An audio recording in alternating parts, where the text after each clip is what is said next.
Hey, what's going on out there, YouTube? What's going on, man? Hey, what is going on in these streets, man? What's going on in these streets?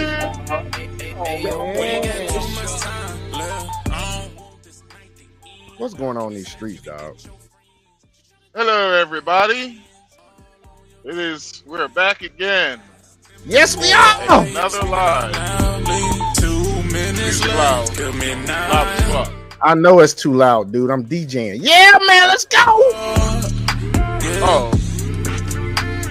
Let's get it crunk in this bitch, folks. Let's go. Usually I get about 6 or 7, put it on the clock. Yeah, let's do this thing, folks. Hey, there's a lot of shit going on. I just had to get crunk real quick, folks. How y'all doing out there? Nigga, right. Get the news now. Yeah, bird, you go get that nigga up. Hey, man, there's been some bullshit. I got a rant, dude. I got a rant to start off, dog. I got a fucking rant, dog. I really do. Hold on 1 minute. Yeah, sorry, everybody. Dragon is going to be a little bit late tonight. Most likely, he's clapping some crypto right now.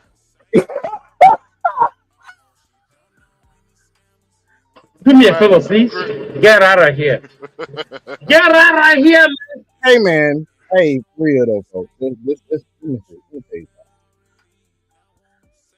You know how sometimes your life can damn mimic what's going on, like currently in what's in the spaces of social media, whatever. You end up having the same shit happen as you looking at on TV, or what's being debated in debates and what's going on in politics. Well, the shit happened to me twice in the past goddamn 2 years, nigga. Shit.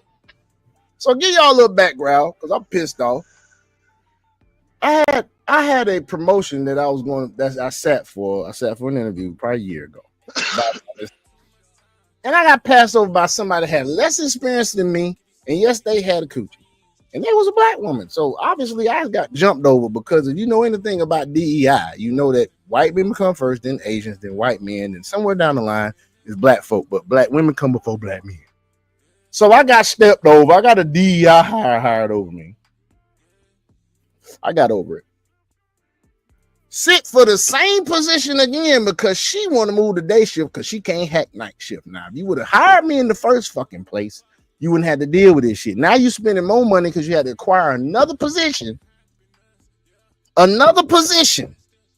an extra probably $100,000 a year that they having to shell out from that company now, on top of what they're paying the other girl, because your ass decided that, okay, let's create another one because she can't take this shit. She wanted to move the goddamn day shift. Fucking DEI hire. So I sit for the same promotion again. I go in there now. I'm suited and booted. Got the suit on, the 2-button suit, man. Got the tie, the power tie, white shirt, got the pocket square, the black shoes, you know what I'm saying?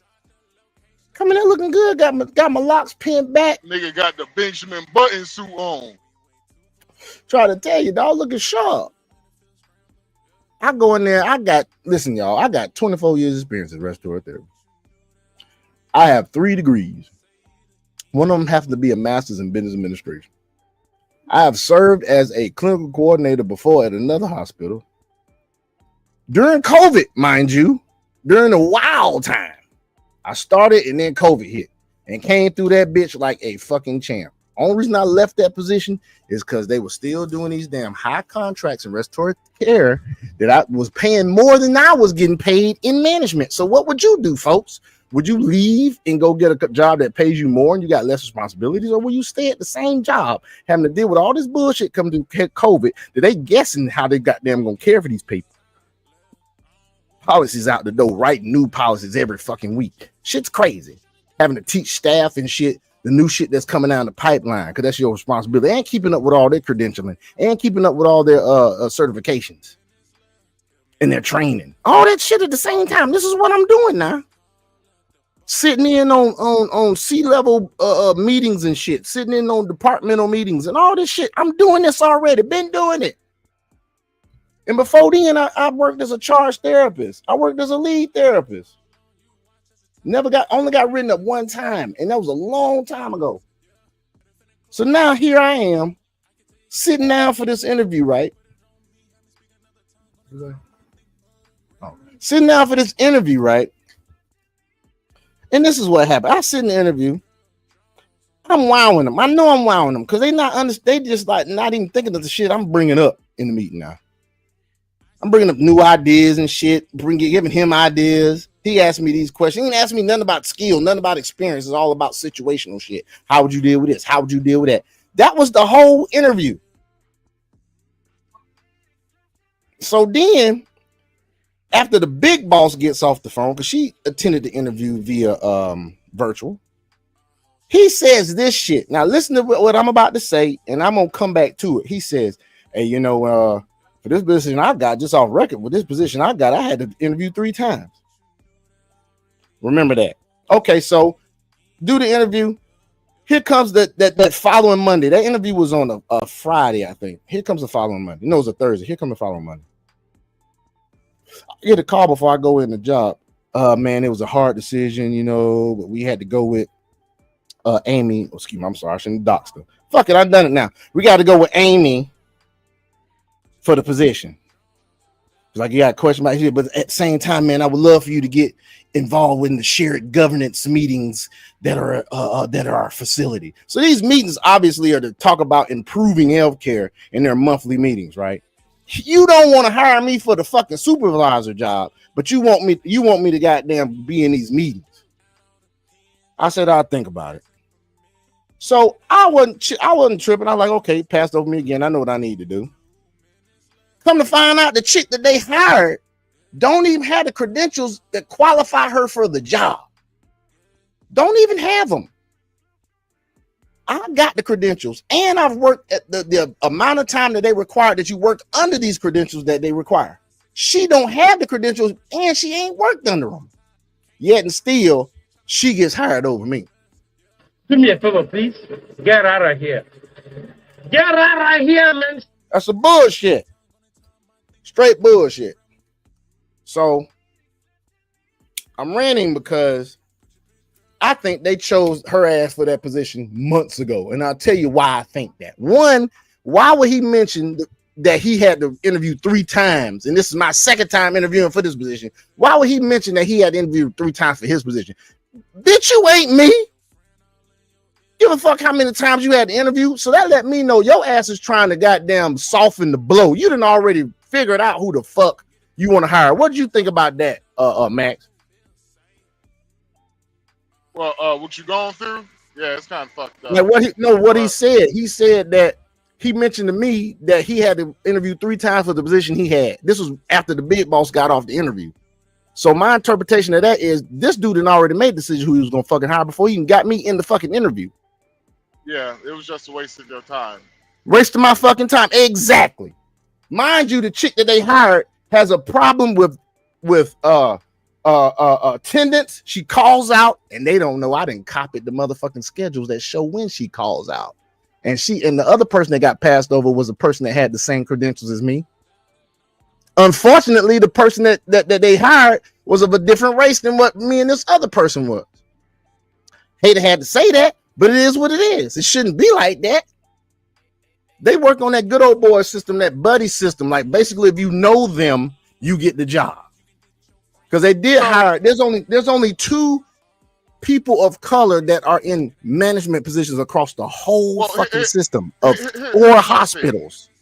Sean, here's my thing, Sean.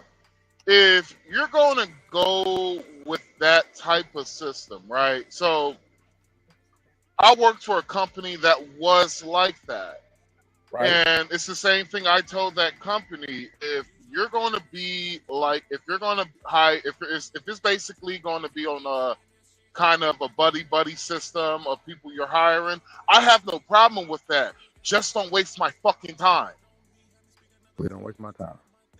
Have no problem with that. Just do not waste my fucking time in acting like, oh, I'm a candidate for this position, really, where you already knew in the back of your mind who you want to fucking hire. Only reason why you're doing this shit is, honestly, the only reason why he's doing this shit is to stay face.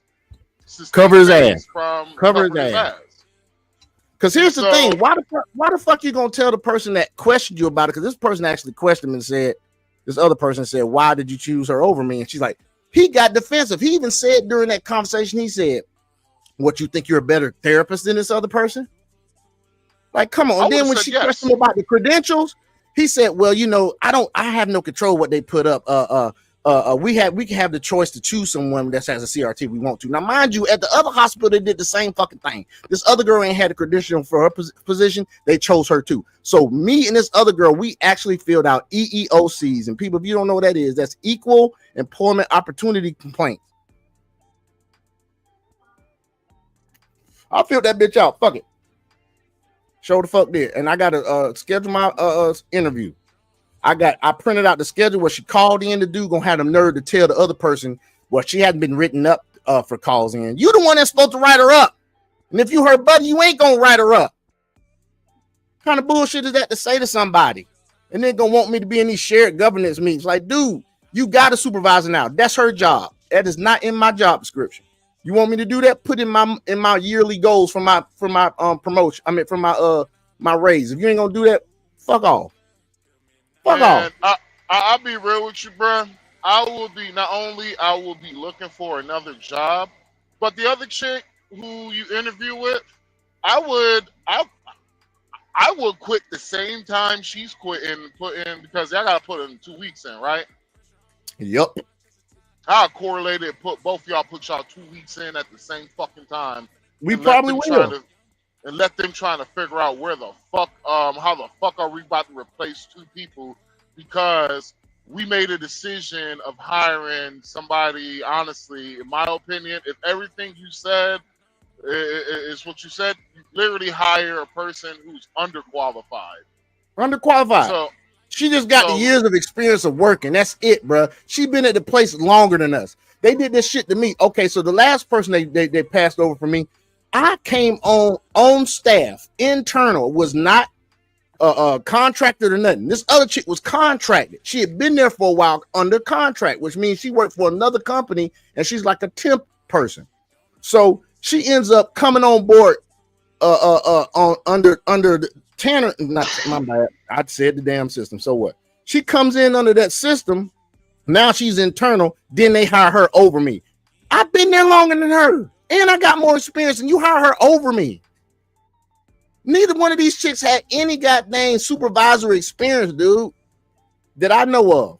That's why we filed them EEOCs, dude, and that's why I've been really hunkering down on cybersecurity. I figured, you know what? Let me just stay here until I get my cybersecurity certificate, and then I just give me a cybersecurity job. Here's the thing: me filing the EEOC, they cannot retaliate, even if it's years down the line. They cannot retaliate. They have to have a good reason to fucking get rid of me.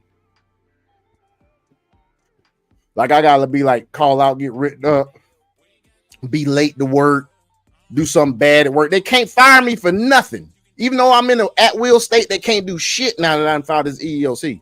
So I'm gonna stay there and get my cybersecurity shit, or I'm gonna do help desk. I'm gonna look for a help desk job now, so maybe I can stop Ubering. And if I get the same amount in a help desk job that I do Uber, and I'll stop Ubering, put miles on my car, and I work that shit, work this shit, get my experience in that help desk shit. And then get out that bitch, get out of respiratory all together. Just get out of the fucking. This is showing me I need to leave the shit. Huh? Like cyber, like help desk? Computer help desk, just to get my feet wet.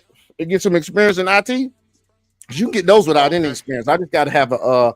I think I got to do get a not the Google network certificate? certification. It's a regular certification, I think, but you can get it without certification as long as you're working Because on the I'm thinking certification.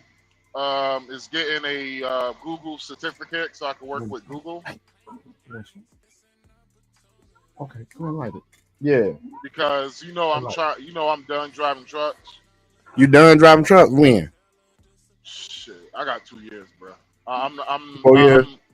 Yeah. Like I already told my girl, I'm like, I'm gonna make as much money. I'm gonna help my partner build whatever he's trying to build as quickly as possible, as much as we can.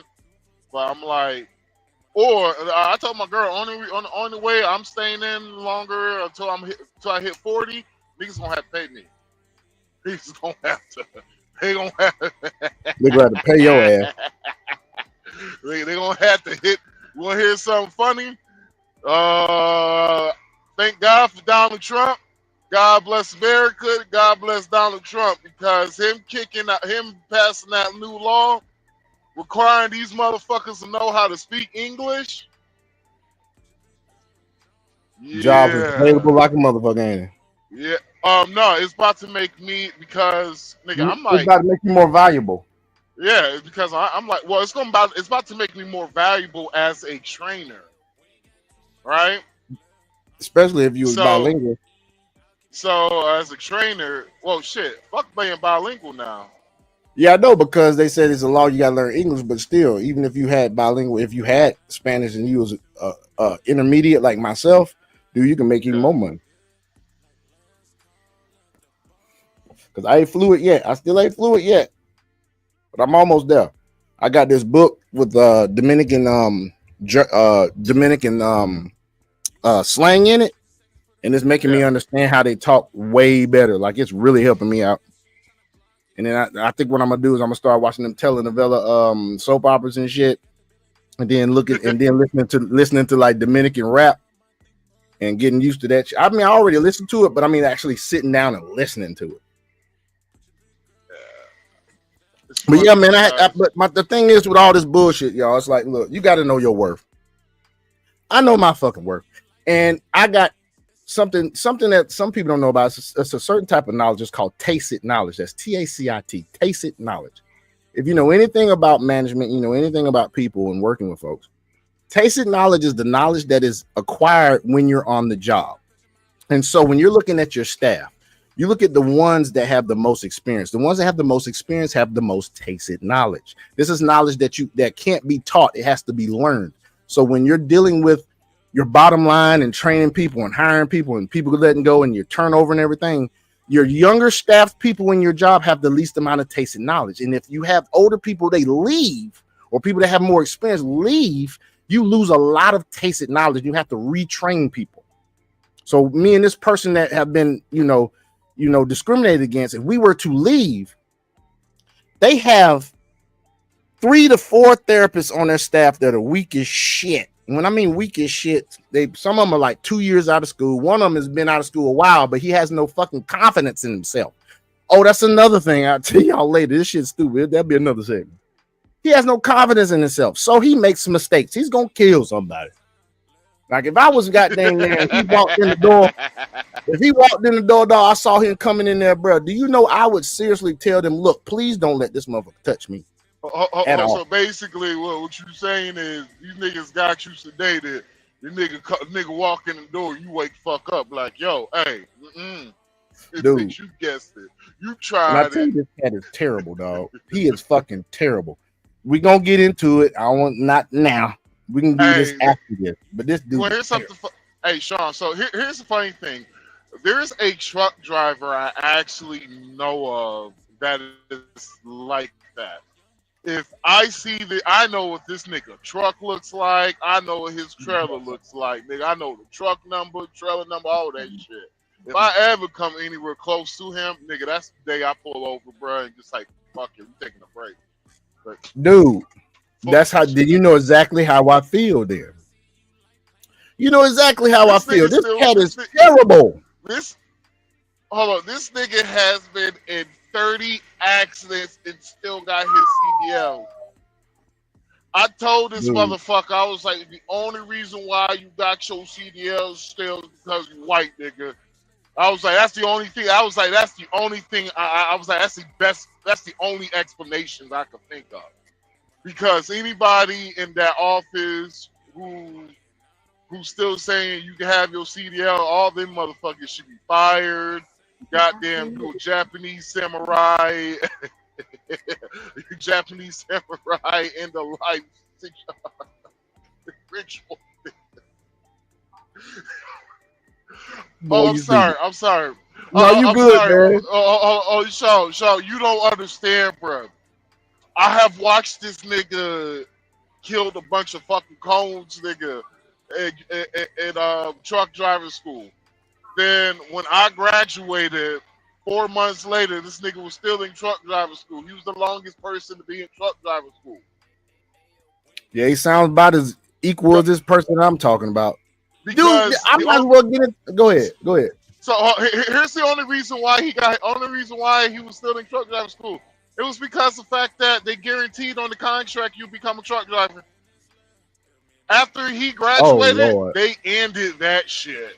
They basically went from guaranteed to where if you can't pass, we'll give you half of your money back type of situation. Because that nigga literally, bruh, I watched this motherfucker get into a bad accident with a parked car. God, dog. Nigga took a whole fucking car out, nigga, in a parking lot.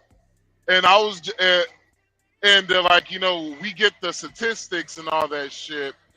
This motherfucker was going 25 miles per hour. I was like, how the fuck were you able to go that fast? Or go that slow. In this small ass lot, Nick. No, how the fuck you was able to go that fast in this small? It's a small lot. Oh, so you're supposed to go slow. What he did was, yeah. So basically, he just don't know how to fucking drive. Man, he put that shit in fourth gear and floored it. Kept shifting up, and I was like, bro, how the road there, boy? He a problem. Now here's the funny part. It was the boss's wife's car, nigga. This nigga still had a job. God, that's privilege for your ass. These niggas fired me because These niggas fired me because I said some on work appropriate shit, and they heard what I said and they fired me for that shit. They cannot say they fired me because I was an unsafe driver. I was like, bitch, fuck out of here. When the safety director called me on my phone and told me we're letting you go because we feel you're an unsafe driver, and I was just like, I told him, I was like, fuck you. I was like, fuck you, bruh. I was like, really, fuck you. You have a motherfucker who's here who's already been in so many fucking accidents, but I'm the unsafe driver. I was like, bro, you can eat a dick. Eat a fucking dick, dude. I was like, bro, I was like, dog, you lucky that I could easily find me another job like that. Depends on what you put on my fucking why you letting me go on my report. But I was like, dude, you saying I'm an unsafe driver, bro? I was like, bro, you're either a fucking racist or you're a fucking fool, and you trying to destroy your father's fucking legacy. Dude, the same stuff that happened, dude, on the slave plantations is still happening, dog. And I hate to go there with this shit and play the victim. I'm not actually playing the victim, but here's an example of what I'm saying. The person that got hired over me the last time, who's going to another shift, this chick is being a house nigga. One of the other employees, they got in a conversation about the hire. She gonna defend the fucking hire, bro. She defended the hire. How can you say that it was now this is a AB Dub now I'm talking about. This AB Dub had the nerve to say, how can you say it's like that? It's not like that. It's just that she has the experience. She has this, and this. Like, you fixed your mouth to say that, you house nigga ass. I said, that's old boy from goddamn Django. I said, that's who she is. That's Steven. old Steven ass chick. Yeah. This You want to know bullshit, how man. you want? Here's how you know how it was. It was bullshit, right? So, example. If we went to my last job, right? My last job before I came here. When it came to, say, a position became available, right? These niggas didn't even bother even applying for this. He already knew I had the job. Yep. It was like he has, not only he has the most experience, but the motherfucker knows all about the rules and regulations. We have watched That's this me, bro. motherfucker. That's me in my position. We have watched the motherfucker made a person from the FMCSA goddamn was like, God, son of a bitch, you are absolutely right. Like when basically I was the one that basically told the FMCSA regional leader of the Southeast, I told him he was wrong. And I told him a lot of this shit in this book literally causes truck drivers millions and millions of dollars a year. And so I was just like, you need to fix certain things in this book in order for me to actually fucking respect a majority of this book. Right. And he asked me what I was talking about, and so I schooled his ass.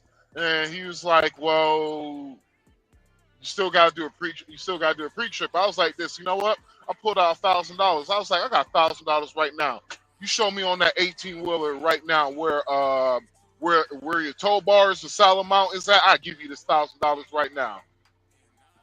Couldn't do shit, could he? He fucking he fucking giggled. He fucking giggled. Because he knew I was goddamn right. He was just like, "Well, you son of a bitch." He's like, "You fucking right." Because he's like, as much as I want to think about it, disagree with you, he was like, that only applies towards tow trucks. I was like, yeah. Even though we might be, I was like, we're combination towing vehicles. They're towing vehicles. There's a difference. So I was like, you gotta fix the law up. Because I was like, whenever we go to court, literally a fucking lawyer will make you look like you're incompetent as a truck driver just by saying that to you, even though it has nothing to do with whatever happened. But they will ask you that question, and when you ask, like, they basically some lawyers will open the floor up to basically put your experience on the line and ask you like these questions. So basically it makes you look very incompetent in front of the jury. My former boss and my former coworker write a character and skills letter. I'm listening, bro. Go ahead. Character and skills. Oh no, you was talking. Oh, my bad, man. My bad. I didn't think you heard me. Should have muted up. But yeah, man, this bullshit is happening, dog. And you guys got to know your worth. That's why I'm fighting it. And I'm putting in my ducks in a row and going to my next step forward. And I'm thinking I'm going to leave my industry and start another career. And it's going to be in computers because that's where everything's going. You know what I'm saying? Yeah, it's just crazy, man, how this person's sitting there fighting for him, being a house nigga. And then I get passed over for the same. I've been working 24 years in my position, and that's the first time I've ever been passed over for the same position twice in a job. I've trained people, numerous people, in different levels of healthcare. I train people in the acute care phase of healthcare when it comes to respiratory therapy. I've trained people in the administrative part of respiratory therapy, and them also in the marketing part of healthcare. I've served in several leadership roles, even before I became a clinical coordinator. I was a charge therapist at one of my hospitals 3-4 years into the damn job. I'm training people. I got people that got less experience under me than I'm in charge of. There was one incident where I was only about 3 years out of school. I had 2 other therapists with me working at night where they were 1 year out of school, and our charge therapists that had over 10 years experience I think she may have 6 that I'll be realistic. She may have 8 years experience at the time. She called out, was left me by myself with 2 years of experience in on my 3rd year in charge of 2 babies in the industry. We had a whole 500 and something bed hospital. I had 19 ventilators that night. Only 1 person died that night. I gave everybody a unit, and I said, check this out. Call your. I did what I was supposed to do. I went and I delegated duties. I sat there and I did risk assessment. All of that stuff. I know how to do all of that. And you pass over me for this person that ain't credential? Oh, you know good and well I'm finna file the EEOC. So that's what I did. Bump all that. We got a comment. What's going on? Kevin Whaley says he killing people. Yeah. Okay, dude. Yeah. Thank you for making that statement, Mr. Whaley. Look, check this out. The dude I'm talking about. This cat does the stupidest thing the other day. Now, first of all, he don't even take care of himself. We talking about a beta simp dude who does not have confidence enough to go out by himself anywhere. I said, dude, what if you got a chick that's out with you that you don't like, that she don't like you, and you at a bar and there's a chick at that bar that is giving you choose signals, and you out with a chick that you don't like and she don't like you, but you can't go out by yourself. You done missed out on a girl that you probably was supposed to be with. Oh man, I can't do that, man. I can't do that. I can't go out by myself. I can't. I have that friend or something. Go, well, take another dude with you, dog, so you can at least goddamn holler at the chicks. This dude had the nerve to where he don't take care of himself. This dude got high blood pressure. He was at work the other night, nose bleeding, head throbbing. Time I got to go home. Do nothing. I said, dude, you need to go take care of yourself. Go and sign in an emergency department where you working at and let them look over you. No, last time they kept me for 12 and 14 hours and dude, you want to die? Go ahead and die. I'm not responsible for you no more. They didn't hire another chick. She's responsible for you. This dude always called me when we on goddamn job, even when I ain't the motherfucking charge there. But guess what? I'm gonna tell him from now on, anybody else, all these little babies and shit y'all had us train, and you ain't had to worry about it. She can go take care of the motherfuckers. And her ass calls in all the fucking time. You can't get her to work 3 days a week. Now you got her coming in for 4. Man, y'all gonna rule the day y'all fucking chose her ass over me, cause we finna get the fuck on. Fuck y'all. Man, my girl goddamn spoiled, bruh. She called it all the motherfucking time.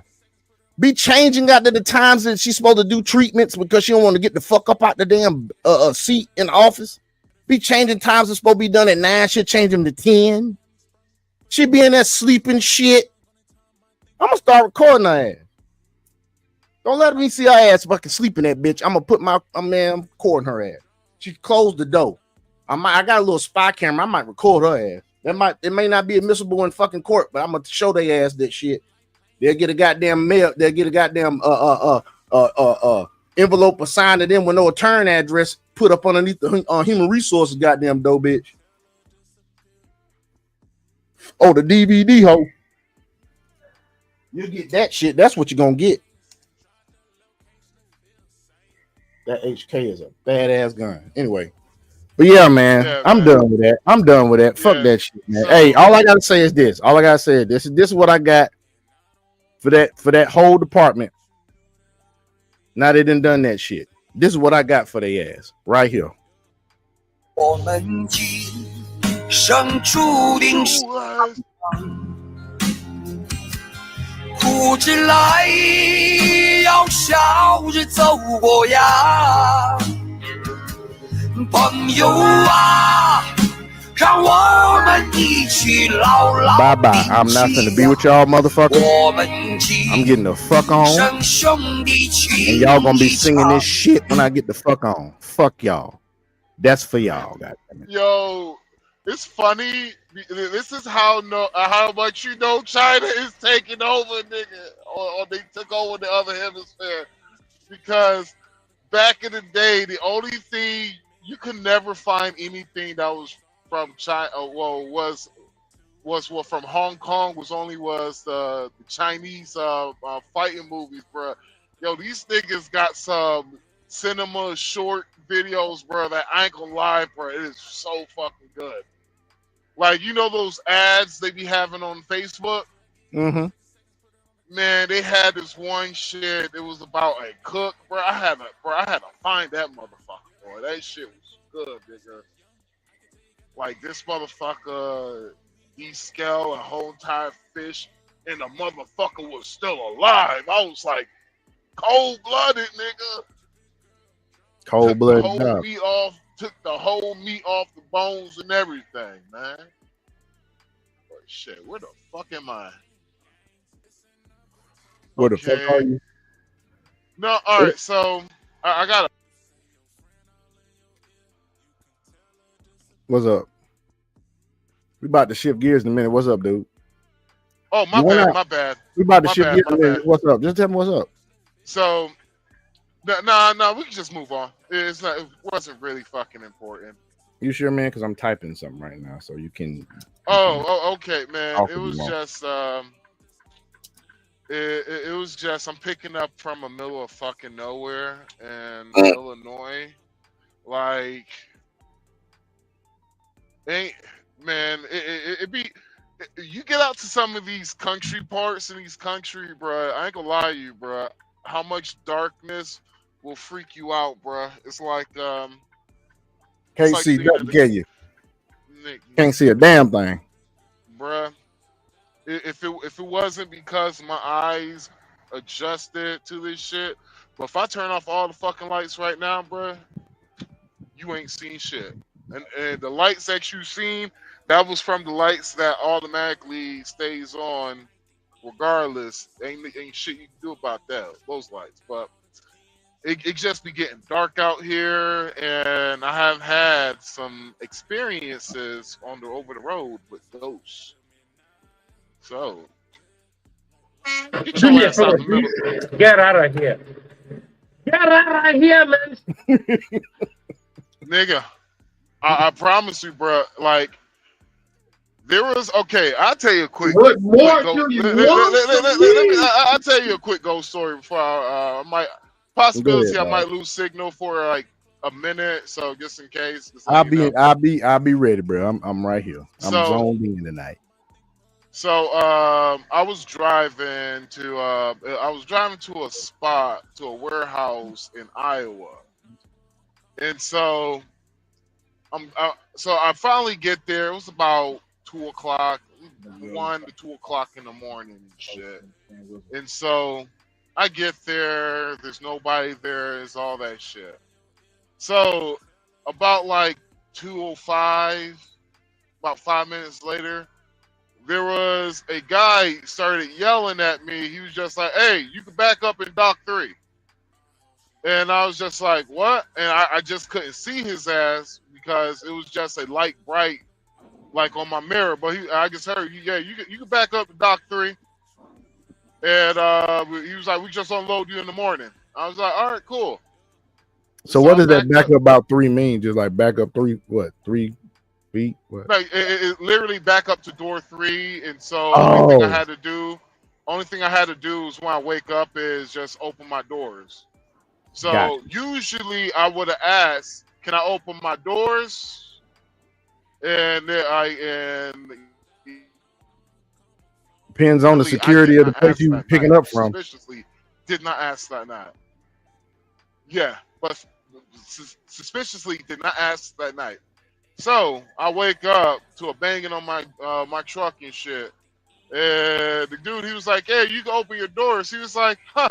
He's like, "It's funny that you backed up to Dock 3 because," he was like, "that's the place we was actually planning on unloading you at." I was like, "Oh, okay, awesome."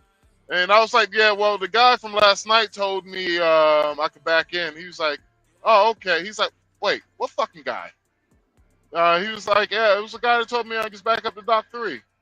And I was like, "I don't know. I guess it was a security guard. It was a bright light. Couldn't see none of that shit, but I guess it was a security guard or something." He was like, "Dude, we don't have no fucking security guard here." I was like, "What the fuck you mean?" He was just like, "Well, the reason why he was able to get inside of the gate because we have it censored for only heavy trucks, like only up to like 50,000 pounds." He was just like, "So clearly somebody's gonna break in. It's gonna be a truck." So he was just like, "Yeah, we have it set up 50,000 pounds. That's why the door opened automatically." I was like, "Okay, cool. But what do you mean?" That don't explain the dude telling you that shit though. I was like, literally, there was a fucking guy that told me. He was like, yeah. He was like, dude, no one has not been here since Friday. It was a Sunday night when I got there. So if you would have left your doors open, you would have got robbed. And I was just like, what do you fucking mean? Like, there was nobody there. He was just like, well, there's a story that there is a ghost. There is a ghost who he is a security guard. Not only he was a security guard, but he died there at the warehouse. Damn. You think So, that was a ghost you saw, dog? It was a fucking ghost because literally, if he would have, if he could have robbed me just by open up the doors. He could have robbed me. If it was somebody who wanted to rob me. Wow. And it was just like, when I backed up and shit, it was just motherfucker was gone. And I was just like, I never thought really anything about it until me and the dude talking and shit. He was like, yeah, but there was a guy. Shit. He was like, there was a guy that died here at the warehouse who was a security guard. He had a heart attack. And it's funny, he had a heart attack right there at door 3. Hey, dog. Like, hey, dog. Just for the people that wonder why I played this sound bite. Shit. It's because shit can mean many different things. It can mean I don't believe your story, but in this case, it means nigga, if the damn ghost, I seen a ghost like that, I been gone. Shit. Well, I couldn't see nobody. It was just because it was just the light was bright as fuck, nigga. It was just a bright fucking light. But the weird thing about it was it was just a bright light at my window, literally at my mirror. Dude, they got a poltergeist, dog. That's not just a regular ghost. That's a poltergeist. And so poltergeists don't leave because they die on the place where it's at. Poltergeist, man, that's a poltergeist, dog. So one more last ghost story. I was in the middle of Nevada. And me and the truck driver, we were parked at it was at like a old abandoned town, one of them ghost towns and shit. But there's literally like a spot where a bunch of trucks can park at and shit like that, and they have vending machines, porta potties, and all that shit. But it was just a fucking ghost town, nigga. Like, the only light that you will see is where the porta potties and vending machines at. Then it was nothing but darkness after that. So, me and the guy, we parked right next to one another because we spread out far apart. He was on the other side, and I was on the other side. Then I heard him turn his truck off, and I walked over there. I was just like, hey, man, if you going to have your truck off, I'm going to have my truck off. Shit, let's park right next to one another, man. Because I'm be real with you, man. Hey, we're safer than close together than we are. He's like, oh, you fucking scared? I was like, hell yeah, I'm scared. He's like, fuck it, let's park. We park right next to close to one another. So everything was cool and shit, and then it was just weird. It got fucking cold as fuck. Cold as fuck that night. Well, I mean, like, cold as fuck, like, nigga, I'm in my truck, I could see my fucking breath. Inside the truck? You can see your breath inside the truck?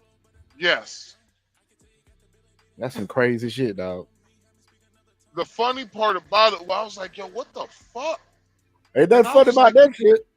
I was like, yo, let me start my truck real quick. But I rolled down my windows. It was warm as fuck. I was like, it was cool outside. I was like, what the fuck type of weird shit is this? So it's warm outside, but it's cold in your truck. Like, yeah, it was like cold as fuck in my truck, but it was like cool. It was like that's some spooky shit. It was like 56 degrees. That's some spooky shit. So me and this nigga, now I knew I wasn't tripping. But me and this nigga, it sounded like we heard kids playing in the distance. Kids playing in the distance? Yeah. Sound like kids playing, laughing, all that shit in the distance. We was just like, yo, what the fuck was that? And so This nigga, he's up, I'm up, and he was just like, yo, what the fuck was that? I was like, I don't fucking know. But he started his truck. He was like, I'm gonna run this bitch for like an hour and I'm going to sleep. And he's like, he's like, fuck it, I'm gonna be sweating. He's like, I don't fucking know, but I'm having my windows up, locking my doors, closing my curtains. He's like, fuck this shit. So I eventually went to sleep like around 2 o'clock, woke up around 7, 8 o'clock, right? Uh-huh. Because how trucks work, because they require a lot of energy to warm up. They take a long time to cool down. So with the temperature, how the temperature was, and that night, and how his truck, like how long it would take his truck to really warm down. When we woke up the morning, both of our engines was cold as fuck. But they weren't Basically, supposed to be, huh? our engine should have stayed about at 100 fucking degrees, bro. Damn. Them bitches, we had to do a fucking cold start because them bitches were cold in a motherfucker. Because I actually, when I went out, because I had to add oil in the morning, and I went out and I was expecting to touch my engine to be warm. Nigga, that shit was cold as fuck. I was like, what the fuck? And so I called him out. I was like, bruh, yo, come feel this shit. And he touched that shit. He was just like, bro, why the fuck your engine cold as hell? And he touched his engine. His engine was cold as hell. He was like, yeah, it was some demonic shit happened here last night, nigga. Yeah, but that was it for that story, bro. That's it for that story, bro. It was just one of those weird trucker stories, you know. Yeah. Sorry, so Well, Sean, I mean, I appreciate you, man, being transparent, dog. I mean, that shit's crazy, dog. Me sitting here listening to that shit, man. That shit's crazy no, as that hell. shit. That was the craziest outside of seeing aliens. That was the experience. Yeah, he seen That aliens. those two ghost stories. But All right, folks, we're gonna switch. I ain't gonna say. Switch. I ain't gonna sit here and say I seen aliens, Sean. What I'm gonna say is, nigga, I seen a reflection of myself, and then whenever I said, "What the fuck is that?" A strong ass wind blew my ass away on a non-windy night. So, yeah. You have experienced some very unique things, sir. No, Very unique. I'm literally saying it. Well, coincidentally, it was around Area 51. So Coincidentally, coincident. Yeah, I and he was gets driving around, folks, because he is a truck driver. He gets around. I He's was probably driving been in through every Roswell. state in this country. I don't know if I was just that tired that night, but I'm gonna be real with you, bro. I'm driving, and this is quick. I was driving. I'm like about 100 miles outside of Area 51, not too far from Roswell, and nigga, I'm just driving, and I'm just like, smoking, getting ready to light up a cigarette. Couldn't find my lighter. Found my lighter, fell on the floor, picked it up. Went to light my cigarette up, but I was looking towards my right, and whenever I was looking towards my right, I seen myself reflecting back at me. Really? And what I mean, I see myself reflecting back at me. It was just like through my window, because I had my window cracked. I could see my reflection. It's basically like when I'm looking through the mirror, I can just see out, but through the crack when the window was open, I could see. It's basically looked like a fucking camera was pointing at me, and I could see my reflection of me looking at me, basically. Damn. And I was just like, what the fuck is that? I said, what the fuck was that? Strong fucking wind was blowing me over towards the left, nigga. And it was like the reflection was going further out at the same time. And I was just like, I think I was looking at alien ship that was trying to anal probe me, bro, while I was driving, bro. Crazy shit.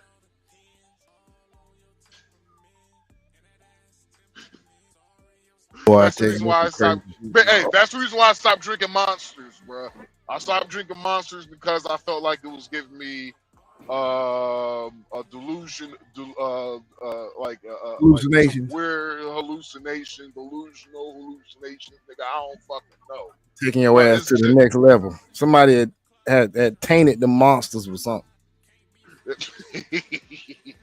goddamn, they put Monsters, goddamn demon juice in my monsters, nigga. acid monsters, acid monsters. Well, folks, check No, this out. Go ahead, man. no. Go ahead and say what you say, bro. Oh, check this out, folks. So all this shit is going on right now. This is just the first thing we're gonna hit. We ain't gonna hit all this video. It's just too much shit to cover.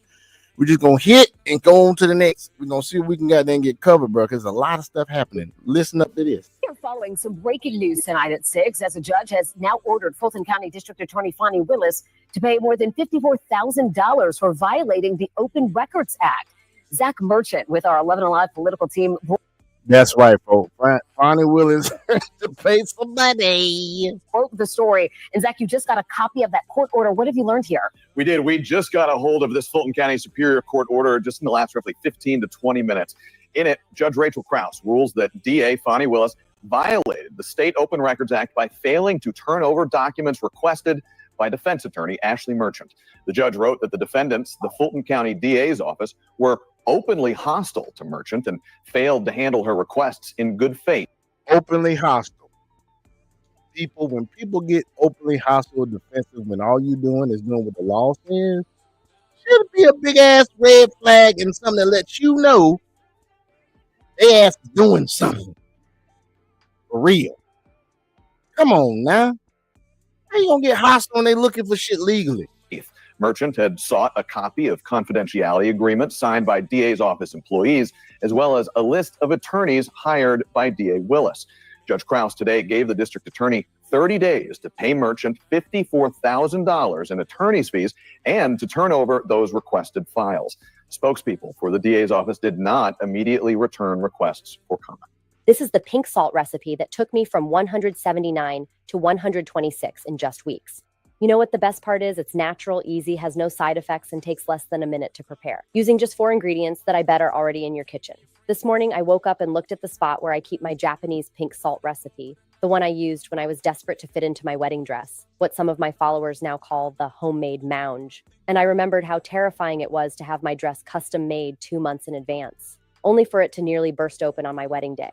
But thanks to this pink salt and ice recipe, I was able to drop 3 dress sizes in just a few days. So I'm here to share the recipe with you. If this video showed up for you, congratulations, you got lucky. Click anywhere on this video where you see a blue button that says learn more to copy the recipe and try it at home. And you know what's even crazier? This is the same recipe Japanese celebrities use to lose weight fast, but they get paid a fortune to. Well, it's been a while since Fani Willis has been in the mainstream media, and you know why? Ever since she was disqualified from the Trump case, the lamestream media has done everything they can to distance themselves from her and Fulton County. Think about it. You don't hear anything about Fani Willis, about Nathan Wade, her lover and former employee at all, because she let the team down. See, their game plan was to have Trump boxed in. Attorney General Letitia James. Then you had Jack Smith. Then you had Fani Willis. Then you had Alvin Bragg. They tried to box him in, and one by one, he was knocking them down, right?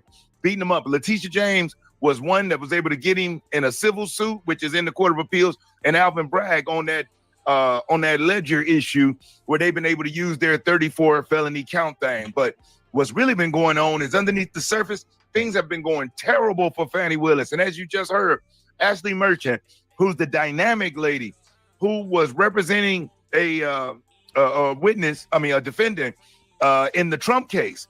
And through their digging, they were able to establish and find out that she's the one that broke the whole Fani Willis and Nathan Wade relationship. Well, throughout that, there were several requests for information and documents that she made to Fani Willis, which got rejected, got ignored, and it went to court. And guess what? Ashley Merchant won. And as you heard, Fani Willis's office was forced to pay Ashley Merchant's office over $50,000 within 30 days. So it wasn't one of those where she wins and then nobody ever gets paid. It was within 30 days. And that was just the beginning of the end. So remember, Fannie was tossed off the Trump case, embarrassed, right? Then her whole entire position as Attorney General was threatened. She ended up winning the election. The people of Fulton County reelected this woman, but things were still going on because Congress was requesting documents. See, allegedly, there's correspondence that shows that Fannie Willis may have been meeting and speaking with the Biden White House. And allegedly, she even met with Vice President Kamala Harris on multiple occasions, just like Nathan Wade. Nathan Wade even had an invoice that he billed out like 24 hours or a few hours. I believe it was 24, but I could be incorrect on that. But I do know it was billed out directly for a meeting at the White House.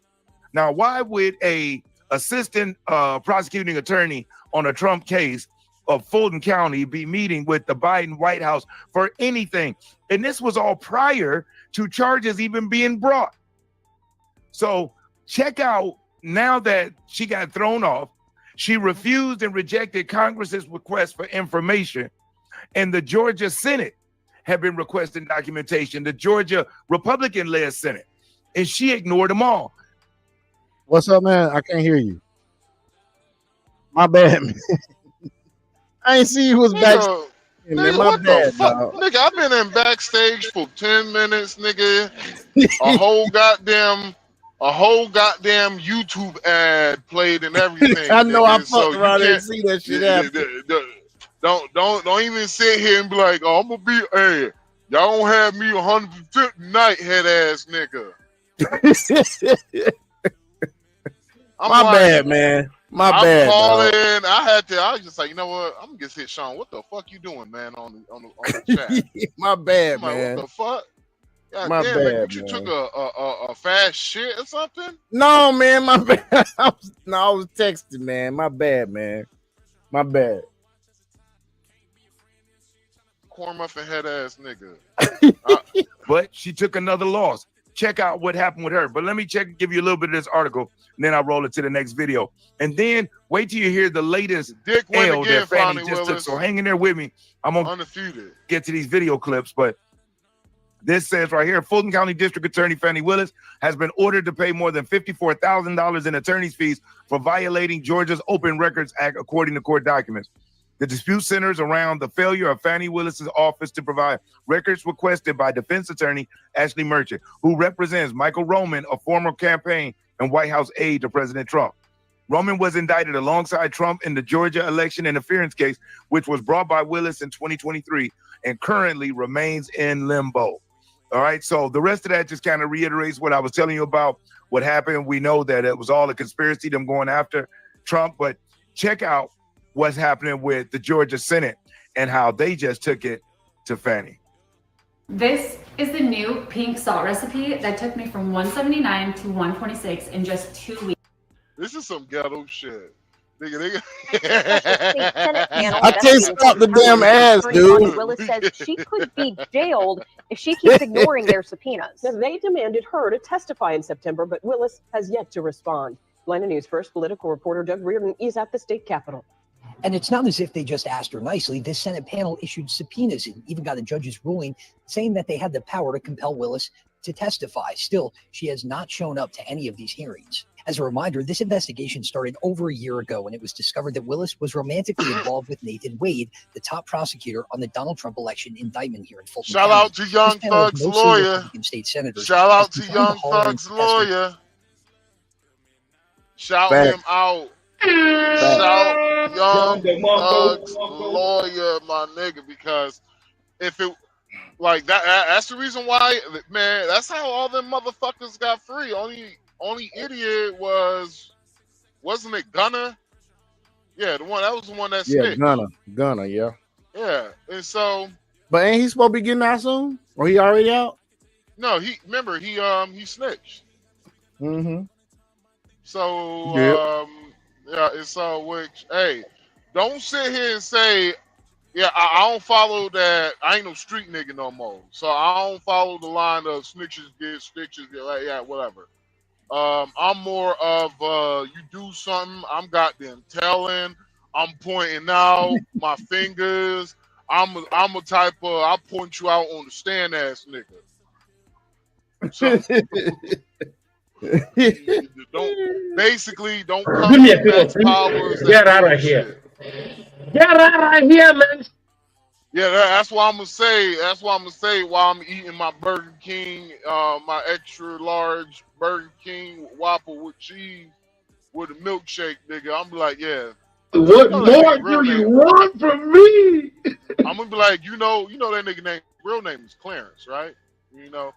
No, oh, he go by 3 street names, man. Yeah, yeah. He told me about he buried a gun. You, Yeah, you he just told me gonna about that. just start just like singing like a canary, nigga.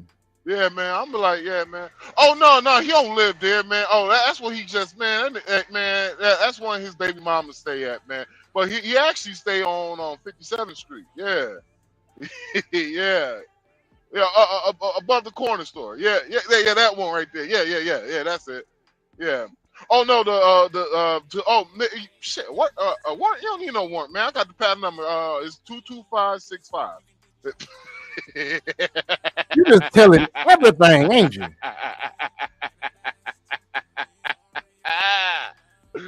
Fuck around, hey nigga. Max Powers, they gonna call me the AKA the Great Snitch. I am no longer a criminal. You keep your criminal activities away from me. I abide by the rules of snitches get money. Boy, you stupid.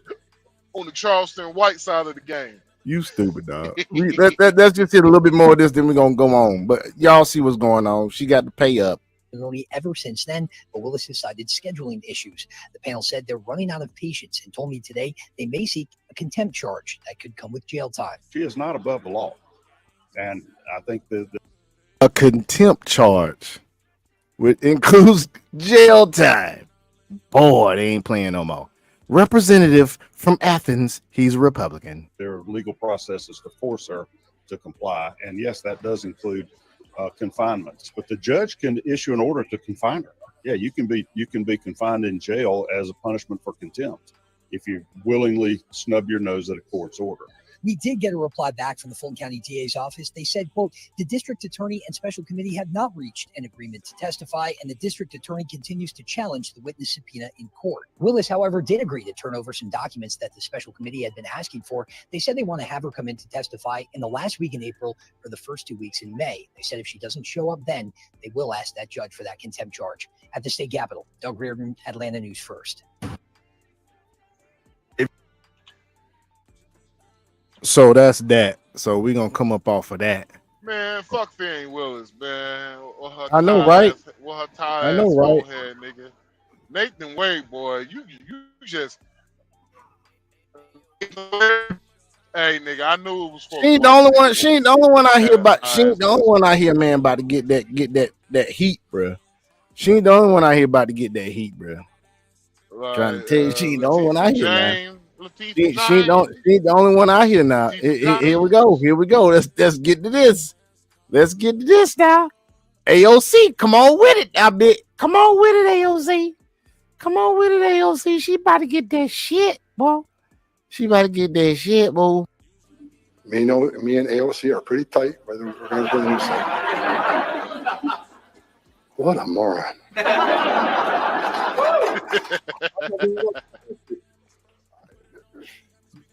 Come on. I mean, Tony said you can't insult her. Is it an insult? Is it true? AOC, she talks about me a lot. I guess I'm on her mind. That's cool. But I get to live in her mind rent free. That's kind of cool every morning. But the men and women at ICE and Borto she attacks every day, the more to protect her community she has. ICE is literally taking thousands off the street in New York. We just came back from New York.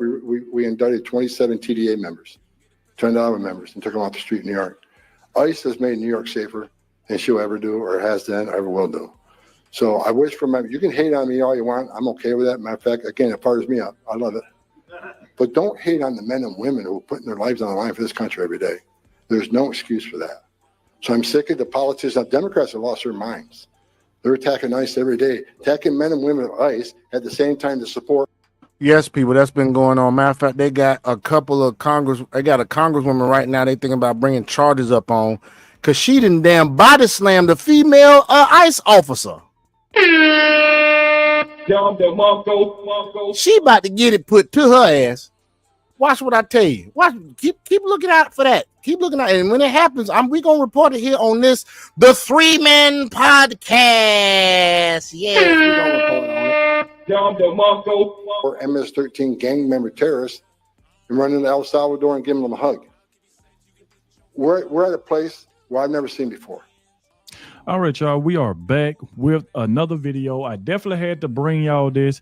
It seemed like AOC is terrified because it seemed like she's folding and walking back her threats towards Tom Homan because Tom Homan said he is pretty much sick of her and he's really ready to arrest AOC. And so, I hope Sean, so. You know, she been on this tirade. Yes, sir. I'm thinking about calling our whenever we do our podcast on the weekend, I'm thinking about calling our shit the barbershop, nigga. Okay. Yo, welcome to the barbershop. Hey, come in here, get yourself a cut. Walk-ins, always welcome.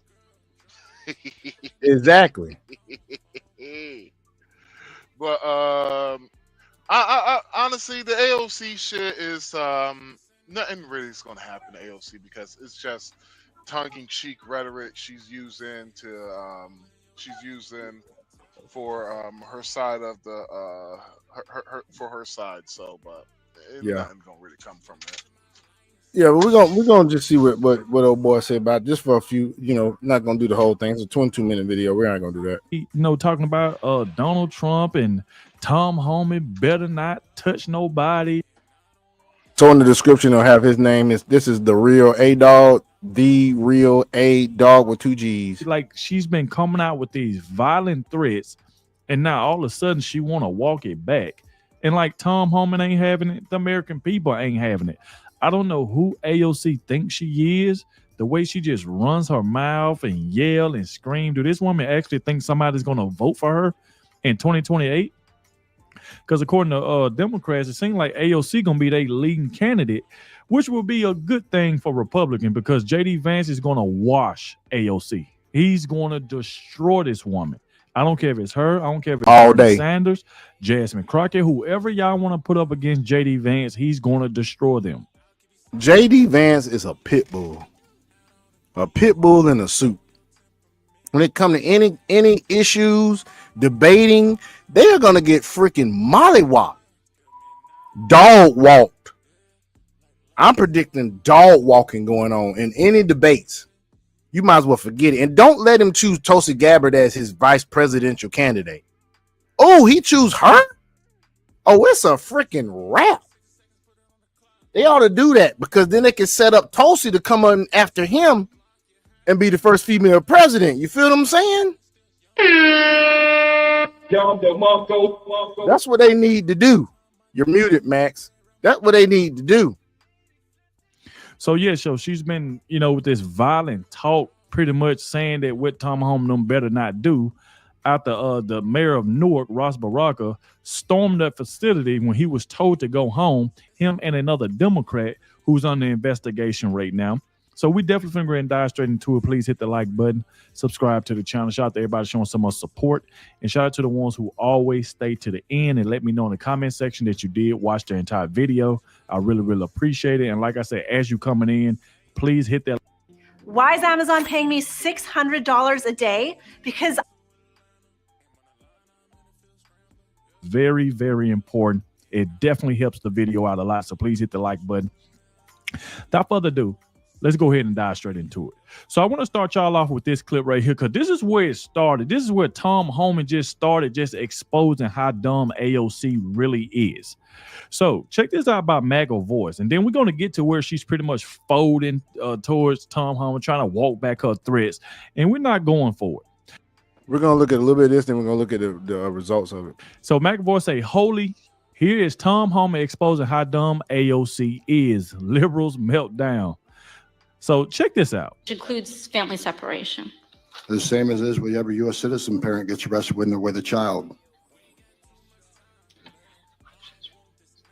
Zero tolerance was interpreted as the policy that separated children from their If I get arrested for DUI and I have a young child in the car, I'm going to be separated. When I was a police officer in New York and I arrested a father for domestic violence, I separated that father Mr. from his Holman, with family. all due respect, legal asylees are not charged with any crime.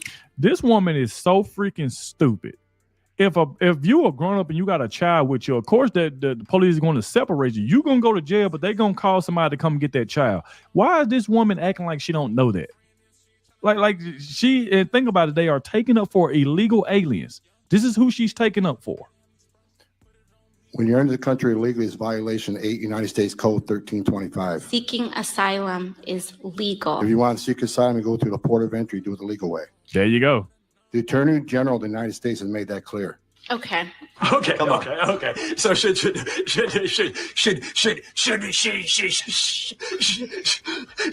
Exactly. She couldn't say anything. Okay. Because she acting like she don't know that. That's the reason why I'm saying it is just crazy the way this woman acts. So this is this threat right here that AOC had put out talking about Tom Homan. He better not do this. He better not, or we gonna come for him. So check this out about Overton. He said, now Tom Homan obliterates AOC after she threatened him in a video. He pretty much said, hey, you can't intimidate me. The border czar isn't afraid of a bartender from Queens. Boy. He said when asked to respond to Representative AOC, video calling him out and issuing a vague threat, Tom Homan came out swinging. So let's check out what Tom Homan had to say. But before we get to Tom Homan, check out this threat from AOC. If anyone's breaking the law in this situation, it's not members of Congress, it's the Department of Homeland Security. It's people like Tom Homan and Secretary Kristi Noem. You lay a finger on someone, on Representative Bonnie Watson Coleman, on Representative, or any of the... Hey, yo, AOC, is that a threat? Is that a threat? Did you saying that he did... Sound like a threat to me. Tom Homan, he better not? What are you going to do? I would like to see, what is AOC going to do making a threat like this, telling somebody what they better not do? Mind you, she's been defending illegals. She actually had a website with steps for illegals to not get, arrested by ICE. So they've been watching her for a minute. I wouldn't be surprised if something gets done to her, but we're going to skip ahead a little bit to this other section here. Hold on, right. Gonna go to right here. To advise people of their constitutionally. No, you're advising illegal aliens. You ain't advising. Remember what I said? She's advising. You're advising illegal aliens how to not get caught. That's what you're doing. Guaranteed protections, and he may want to do it again today. And to that I say, come for me. Tom, come for me, she said. I take pleasure. I can live in her mind rent free every day. But we all know exactly what she's doing. Like I just said, she's educating the worst of the worst. How to invade law enforcement. But the tables have now turned. She's educating people how to get prosecuted. Because you have a final order. It is illegal to not comply with that order. It's a crime to take steps to not. If you feel like your brain craves pleasure from lust just as removal orders or not comply with ICE actions, take you in custody. Sorry about that, folks. Ads. You can't hinder your own removal that was ordered by the federal judge. I'd like AOC to read Title 8, United States Code 1253, because it's starting tomorrow. Do you anticipate other arrests of other judges? Because you have to look at it like Tom Homan is fed over AOC. And this is just a clip. I mean, there's a lot of clips of Tom Homan just saying, man, he's just getting to the point where he just fed over AOC because now she's at the point where she feel like now she can say anything and nothing is going to happen. That's where a lot of these Democrats feel. They feel like they can say anything and they ain't worried about it because they think that, oh, Tom Homan ain't going to do nothing. He ain't gonna do nothing. But I'm pretty sure, I'm telling you now, I think Tom Homan is going to make an example out of AOC. And that's going to wake Jasmine Crockett and the rest of the Democrats up. That'll be good. Across the country who are pulling these shenanigans by sneaking them out the back, Jack? I think some sanctuary cities, you're going to see more judges make a very bad decision. I've said from day one, you cannot support ICE. You can support sanctuary cities all you want. But if you cross that line of impediment, which is a felony, if you cross that line of That's right, folks. A felony. AOC is committing a felony. And she gonna get it. But anyway, let's go to something else, boy. It's a lot of shit. I'm back, boy. He back. We finna go to the next thing. Let's switch into a little Diddy stuff, man. Let's switch to a little Diddy. Okay, just a little Diddy. This is actually something in retrospect because this actually is talking about Sheila E. reveals what Prince confessed about Diddy before his death. That's what this is about. Did you hear anything about who found him, how he was found, or the 911 call or anything like that? Yes. Yeah. And I can't talk about it. Yeah. Yeah. Here to get to the bottom of it, though, it sounds like. We pretty much know what's going on, but all we want to do is just talk about the man, the musician. What message do you have to Prince fans? Just keep saying prayers for everyone, for the family. There was no sign of this. This is just... Everyone gets sick once in a while. We don't know. We're going to find out. Sheila E. was the last person Prince opened up to, and now the streets are saying that she's finally telling the world what Prince was trying to protect us from, and why Diddy didn't want him alive to do it. The first Diddy party I went to was at Prince's house. So you want to go to Prince's house to the Diddy party where Tyrese is performing and Demi Moore and Ashton Kutcher are swinging on swings.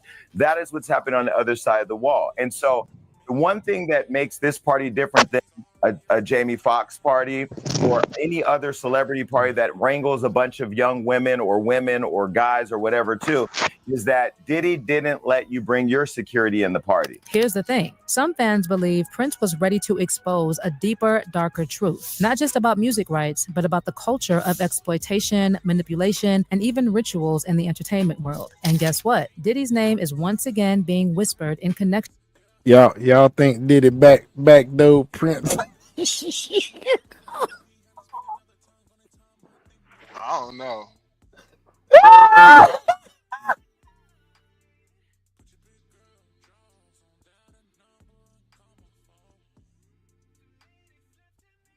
Hell no, man. Anyway, moving on.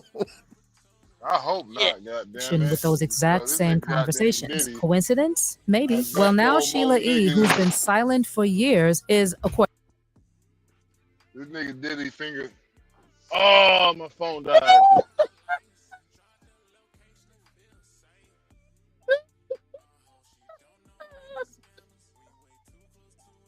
I can't stop laughing, man. I'm sorry, man. Go on mute. Shit.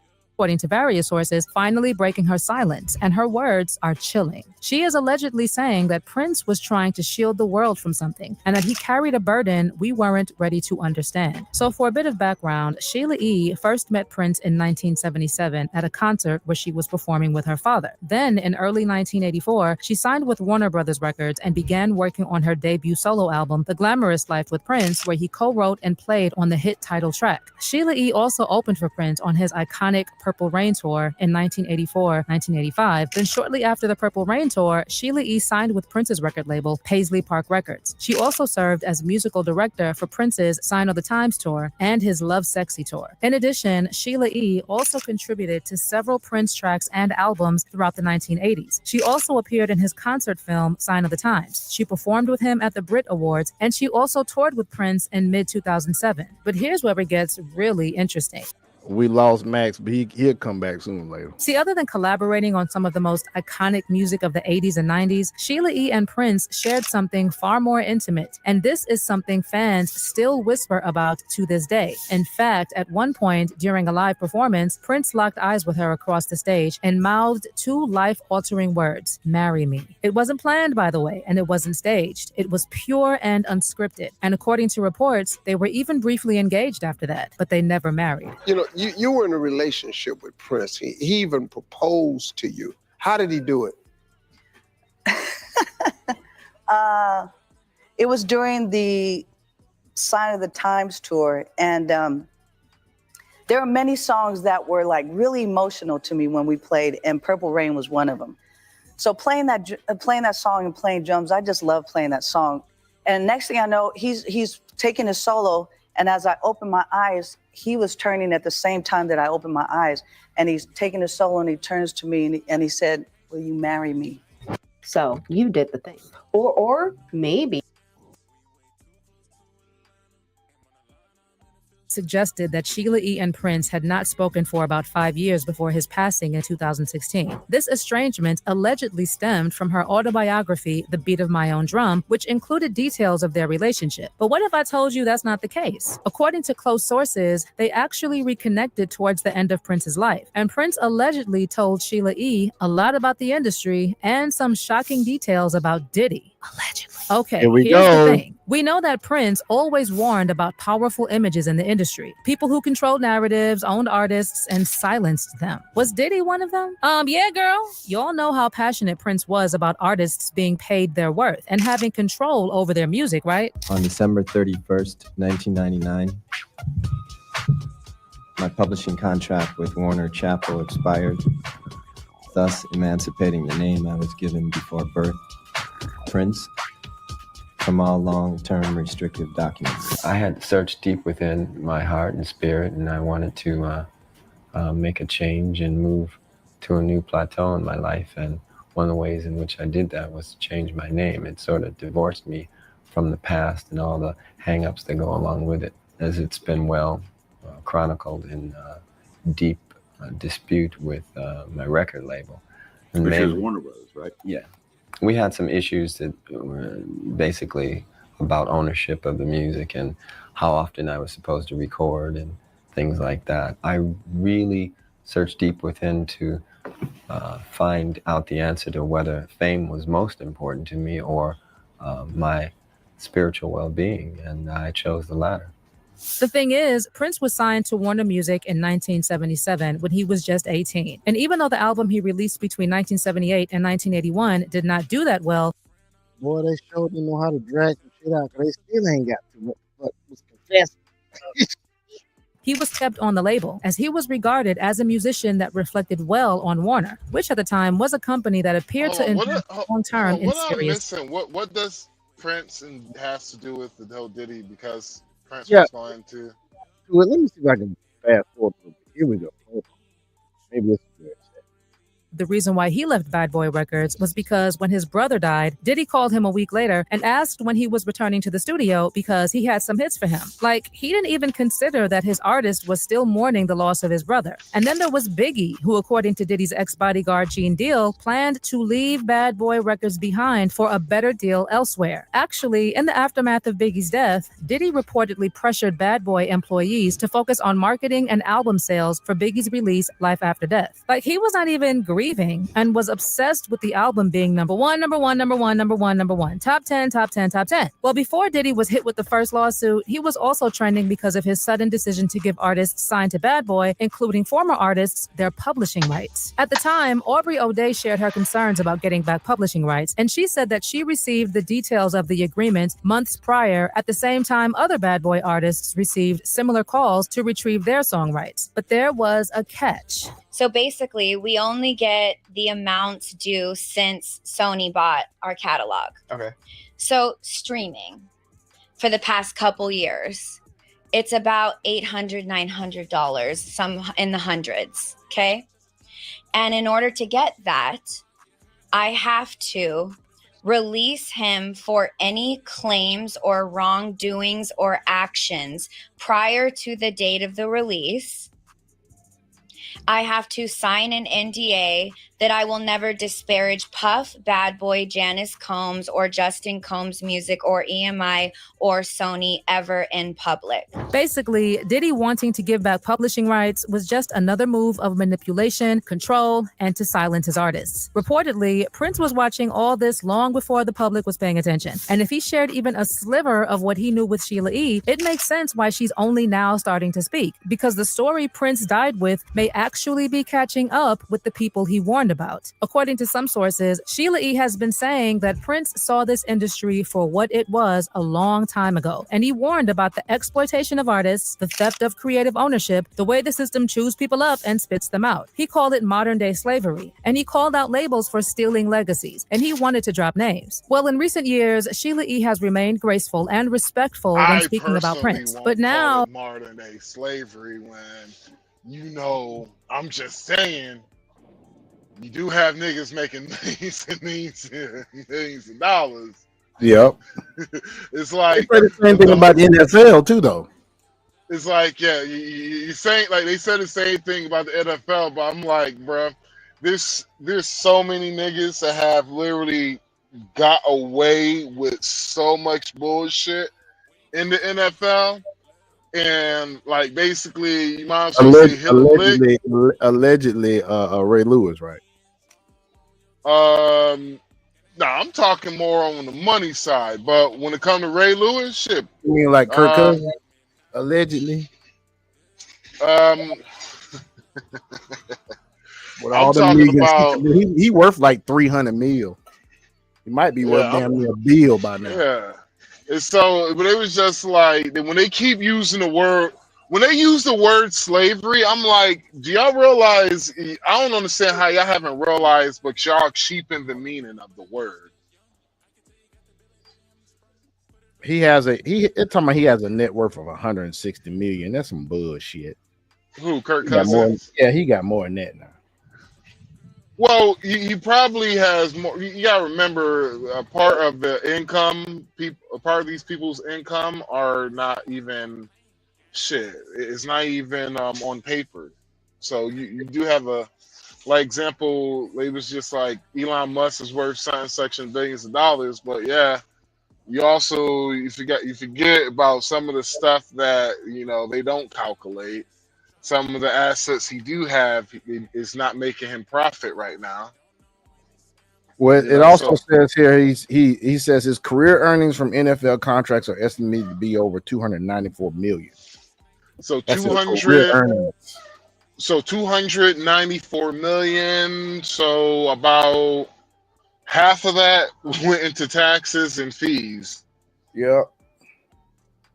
So half of that went to taxes and fees. He's got to have some investments and some other assets that they're not counting.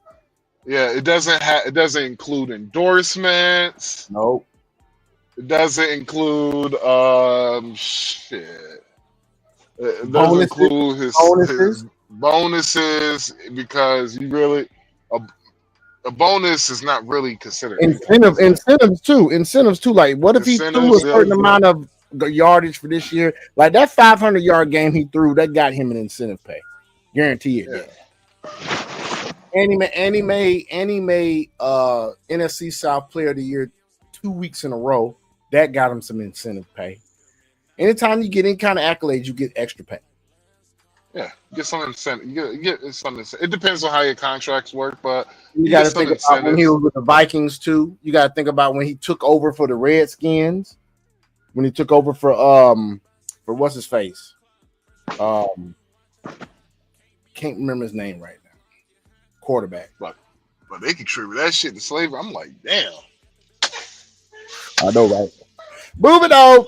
Almost a decade since his death, she's allegedly starting to open up in subtle, intriguing ways. She's mentioned that Prince carried a heavy burden, one he rarely talked about, and sources close to Sheila E. have hinted over the years that Prince confided in her, not just about his struggles, but about what he believed was coming for the music world. He wasn't just fighting for his own masters, he was trying to shine a light on the entire machine. Can you imagine a child from Sheila E. and fucking Prince, dog? How talented that motherfucker would be. Because you gotta realize Prince played every fucking instrument in his band. Played every one. And he was a very good drummer too. Very good drummer. And Sheila E's like the best female drummer of all time. She ranks up high when it comes to the best drummers of all time. She studied under Tito Puente. And that's one of the best drummers of all time right there. Telling you, man. And he warned that some boys all down. This one's all down. names in the industry were playing God with artists' lives and livelihoods. And with recent events shaking the music industry, particularly the growing controversy surrounding Diddy's ongoing legal troubles, some are beginning to connect the dots. It's even more alarming that Prince knew a few days before his death that it was the end of the road for him. And he even posted a picture of himself which contained a since-deleted message, just when you thought you were safe. In fact, during his final appearance at a party at Paisley Park, just after his reported treatment and days before his death, Prince reportedly told attendees, wait a few days before you waste any prayers. And just like he had predicted, Prince died at age 57 after being found unresponsive at his estate in Minnesota. At the time, health officials determined Prince died of an accidental fentanyl OD after unknowingly taking counterfeit Vicodin. And Max can affirm this, whenever you hear anybody in the industry dying of an OD, fentanyl, propofol, any of that, best believe allegedly they were targeted. Laced with the highly potent synthetic opioid. Allegedly. But even Sheila E. said that never made sense. There are reports that say that the landing last week was a treatment for some sort of drug overdose, whether prescription or illicit. Did you ever have any signs of Hold, pause real quick. Hold on 1 second. You want? Here's my thing, right? So my thing is, and this is the reason why I say that all of these deaths in the industry, music industry especially, is so fucking suspicious to me. Right? So you're telling me they didn't have one person who walked around with a test kit, knowing that your artists do certain stuff like that? You tell me no one walked around with a test kit? You didn't have nobody who was reliable, trustworthy, and I was just like, that's bullshit. And so that's the reason why I never trust when they was just like Prince. He OD, and I was just like, that's why I was just like, yo, I've been like, yeah, when it came to Prince, when it came to Michael Jackson, I'm like, yeah, somebody murdered those motherfuckers and trying to make it look like it was an OD. Because now we know how the effects of how fentanyl works, bruh. Yes, sir. A lot of these niggas who die from overdose, bruh, that shit's mad suspicious, bruh. And can it be linked to how open the damn borders were for the past 10, 12 years, man? No, it can't. I'm not gonna. I can't link it to that. What I can say is, I'll link a lot of shit of because niggas didn't know how fentanyl worked. Right. Because remember, if you're gonna do like an opioid or something remember like you're gonna do like boy or something like that, nigga, it's needles. There's certain tools that require. You know, even when it comes to the pill bottles, if you don't take an oxy or something like that, you're gonna see there's gonna be evidence and shit. But when these motherfuckers be dying on these ODs, ain't really no fucking evidence. Right. And so that's my thing is, this is just my allegedly, this is my what you could say, this is my theory. My theory is these motherfuckers knew what they have been doing and knew what they have been doing for years. So they've been basically poisoning these motherfuckers for years. They have a headache or something like that, they give them a fentanyl lace aspirin. Giving a fentanyl lace something. Knowing that they're gonna die. Real dark shit there, man. Some real dark shit. Shit happening underneath the damn levels and shit you can't see. Because they try to say Michael Jackson, he OD'd because then his doctor injected him something. Yep, propofol. Not a propofol. So damn near had the same effect as fentanyl because I work around that shit in my job, and we sedate people with propofol. Sometimes we help them out with a little fentanyl, a little Versed. And how much trouble did that doctor get in? Can you tell me how much trouble he got in, if you don't mind researching? Barely any. I think he probably. Hold on. Let me see. See what I can find out real quick.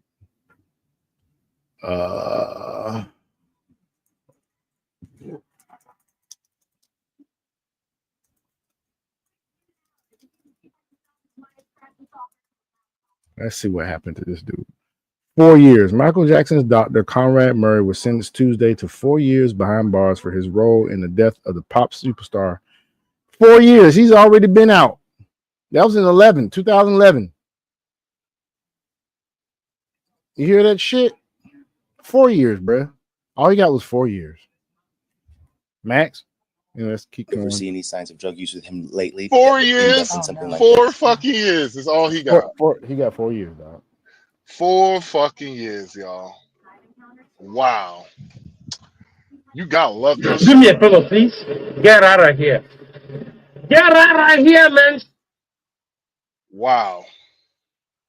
And he lost his doctor license too, right? I believe his so. medical license. Okay. I believe so, yeah. But just 4 years, that nigga found something else to do. He done found a way to create some business by now with his knowledge that he has, the tasted knowledge that I had mentioned earlier in the podcast. But anyway, that's the end of that right there. Boy, this shit's crazy, man. It's just a lot of shit happening, dog. It's a lot of shit happening. And let's switch it up again. Let's switch it up even again. Check this out now. Check this right here out. Check this right here out. Let me get this queued up. Now we're gonna go to the dating bullshit. Let's go to the dating bullshit. Let's go to that. Got it, dog it.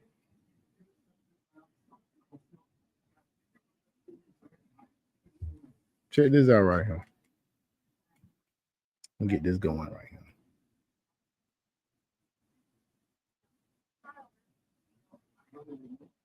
Let me know if you can hear this, dog.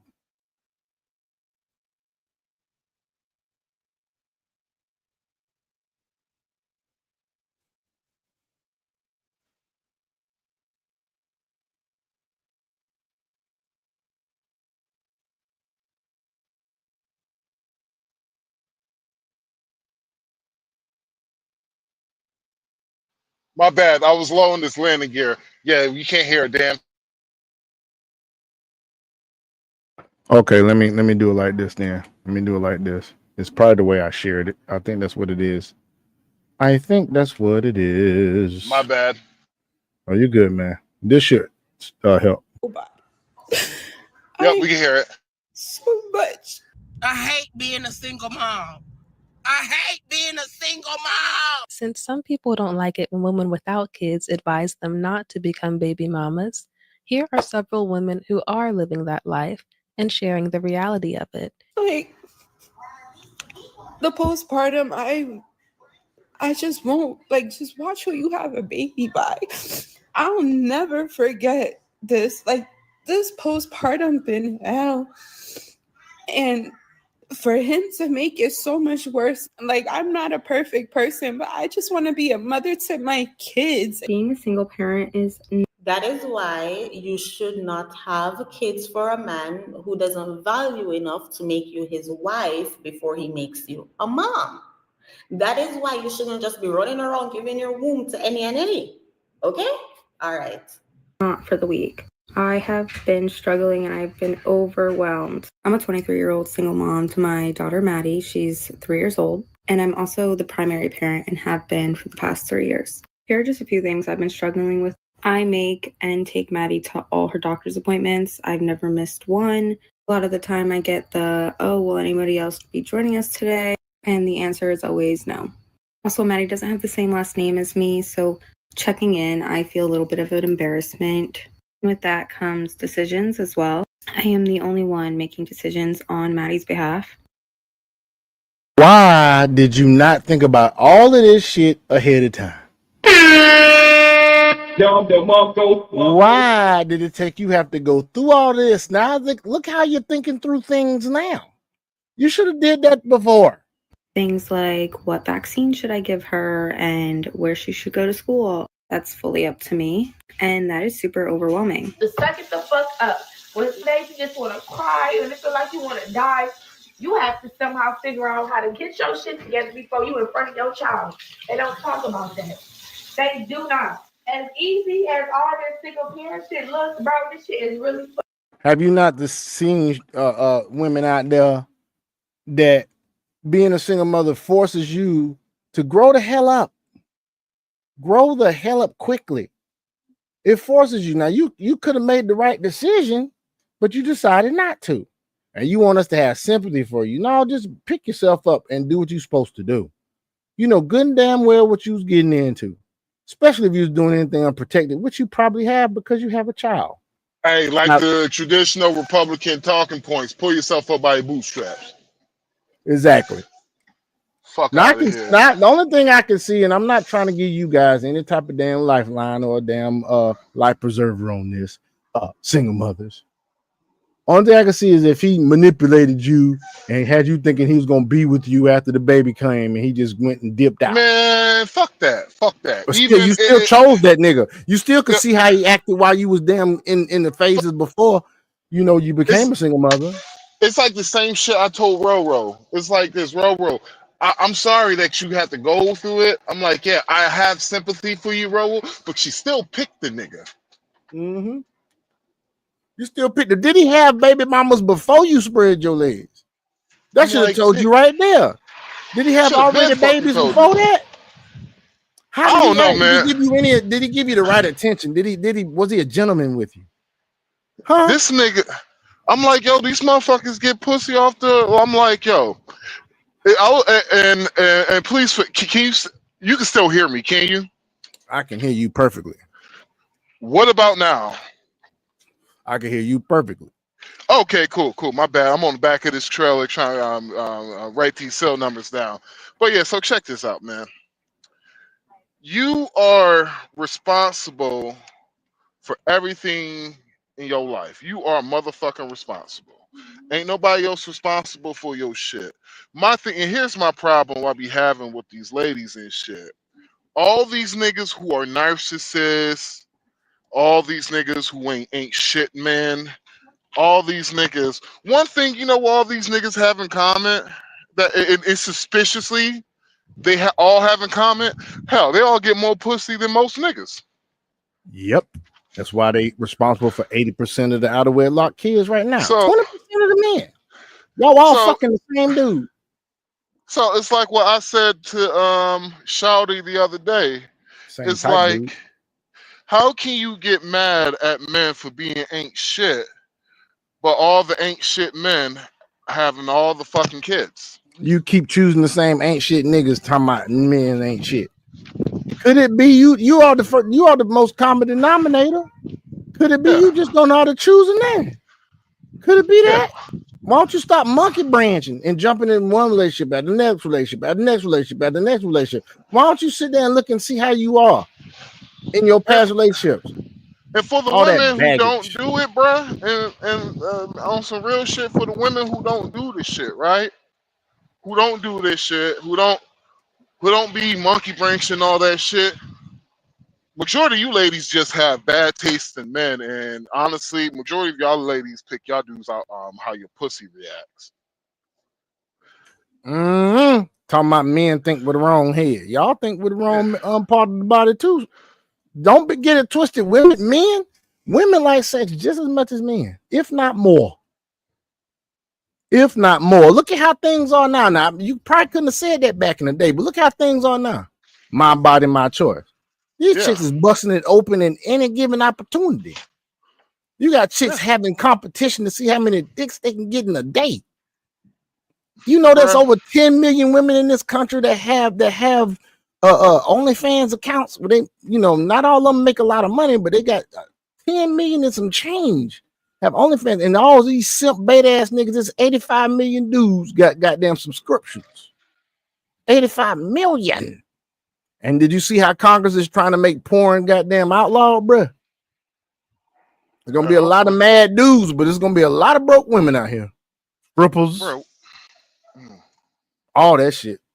They trying to get it. I don't think it's gonna happen, but If it does, you see how this reset of this nation going on? It's a reset. I've been told folks it's a reset. This shit had to happen. This shit was spiraling out of control.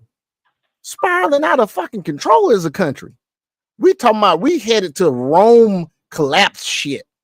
That's what the country was heading to, some Rome civilization, the Roman Empire collapse shit. That's what we headed to, that damn Alexander the Great Empire collapse shit. Look, read anything in history when it comes to empires collapsing and what happened beforehand, and you'll see exactly what was about to happen to America. This shit is just a reset.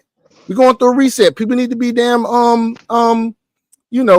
patient. I was in the store the other day, got a dozen of organic eggs for about $5 and some change. Wasn't eggs was like $18 a fucking dozen a while ago?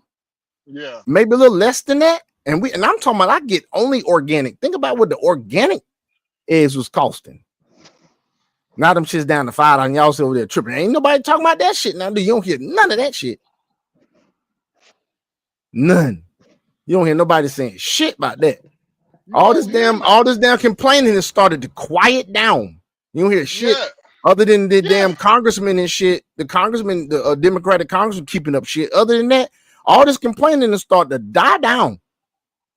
I ain't been on TikTok in a while to see how they probably still complaining, because there's some idiots on TikTok.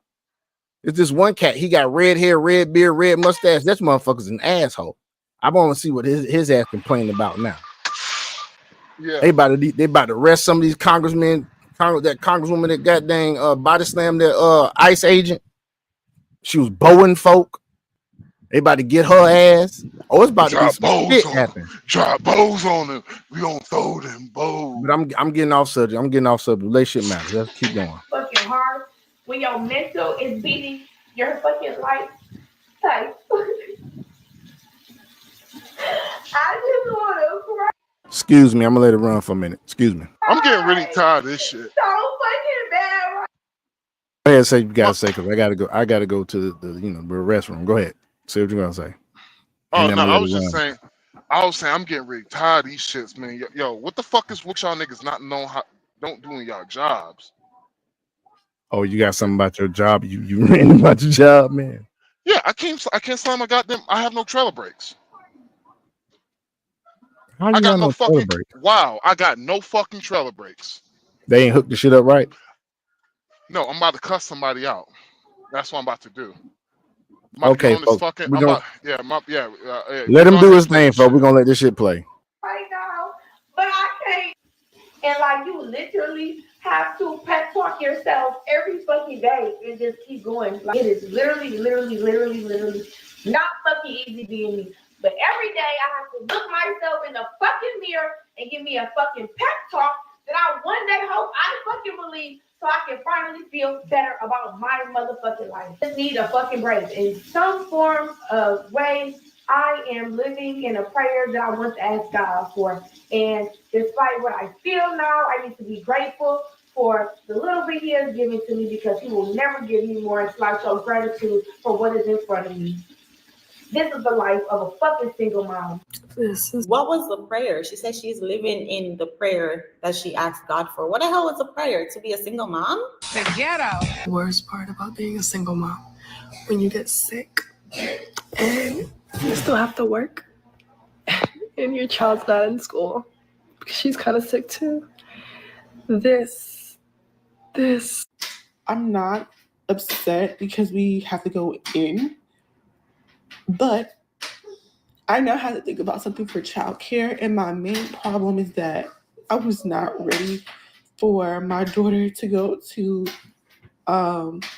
daycare or nursing, whatever you call it. I don't want her to go because I've had so much anxiety and fear about it. And as much as I'm tired and I don't like doing this every day, working from home every day, I don't want her to go. And nobody understands. They're like, well, everybody does it. We say everybody does it. but I don't want to. And she can't go with her dad because he's weird as fuck. I just don't want Really? Wow. He wasn't weird enough for you to not have a kid with him, but he's too weird for your daughter to stay with her dad. Man, this is some bullshit. Being well-rounded is the easiest way to get rejected from your dream college. Let me explain. It's all about defense versus offense. Top schools like Harvard or Stanford get over 50,000 applicants each year. So it's really hard to stand out. Well, at least if you're just like every other cookie-cutter applicant. You know, decent grades, test scores, and a bunch of generic clubs. Those applicants are completely forgettable. Those applicants are playing defense. They let things come to them. They do whatever their classmates are doing. They play within boundaries typical of high school students. They're just good students. But again, in a world where 49,999 other students are competing for the same few spots, being just good is a guaranteed way to get rejected. Instead, you need to be outstanding. But let me just be clear. Being outstanding, at least in the eyes of a admissions officer, is not as hard as you might think. You don't actually need never-before-seen accomplishments, international awards, or anything like that. Instead, all you need to do is understand what admissions officers are looking for behind the scenes. Top colleges, when evaluating students, actually look for 5 key criteria. All 5 of these criteria are so important to meet, but most high schoolers, even high achievers, only get a couple of them. That's why you hear all those stories about the kid with a perfect GPA, top percentile SAT, and 12 APs get flat out rejected from their dream school. It's because academics is only one of those 5 key criteria. The other 4 are just as important. In fact, sometimes they're even more important because top universities already attract good students. So the best way to stand out is to Whoa. One thing I wanted to point out, she's crying in front Excuse of me, her folks. child. Like, you know the trauma what that gives the children? Like, What'd you say, bro? How long? Do you know how long you was gone for? Yeah, I said I had to step away, go to use the bathroom, man. Yeah, that played the whole entire time you've been gone. Okay. I realized that now because when I came back, it was playing. No, it literally played for like 5 seconds. Then the whole entire time it was playing that commercial. Okay. Yeah. All right, let's go. We're about to be off this in a minute. yeah.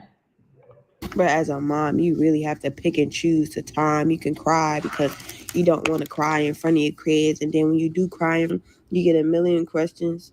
I have to wait and hold my tears all the way till 12 o'clock at night. I can't get through it. How? Like, I want to go to school. I can't go to school because I have kids. Like everybody says, so But I want you thinking about that before, though. That's what I don't get. Easy, how it's easy. I can't pay for the classes. I can't do nothing. I feel like my life is like at a fucking standstill.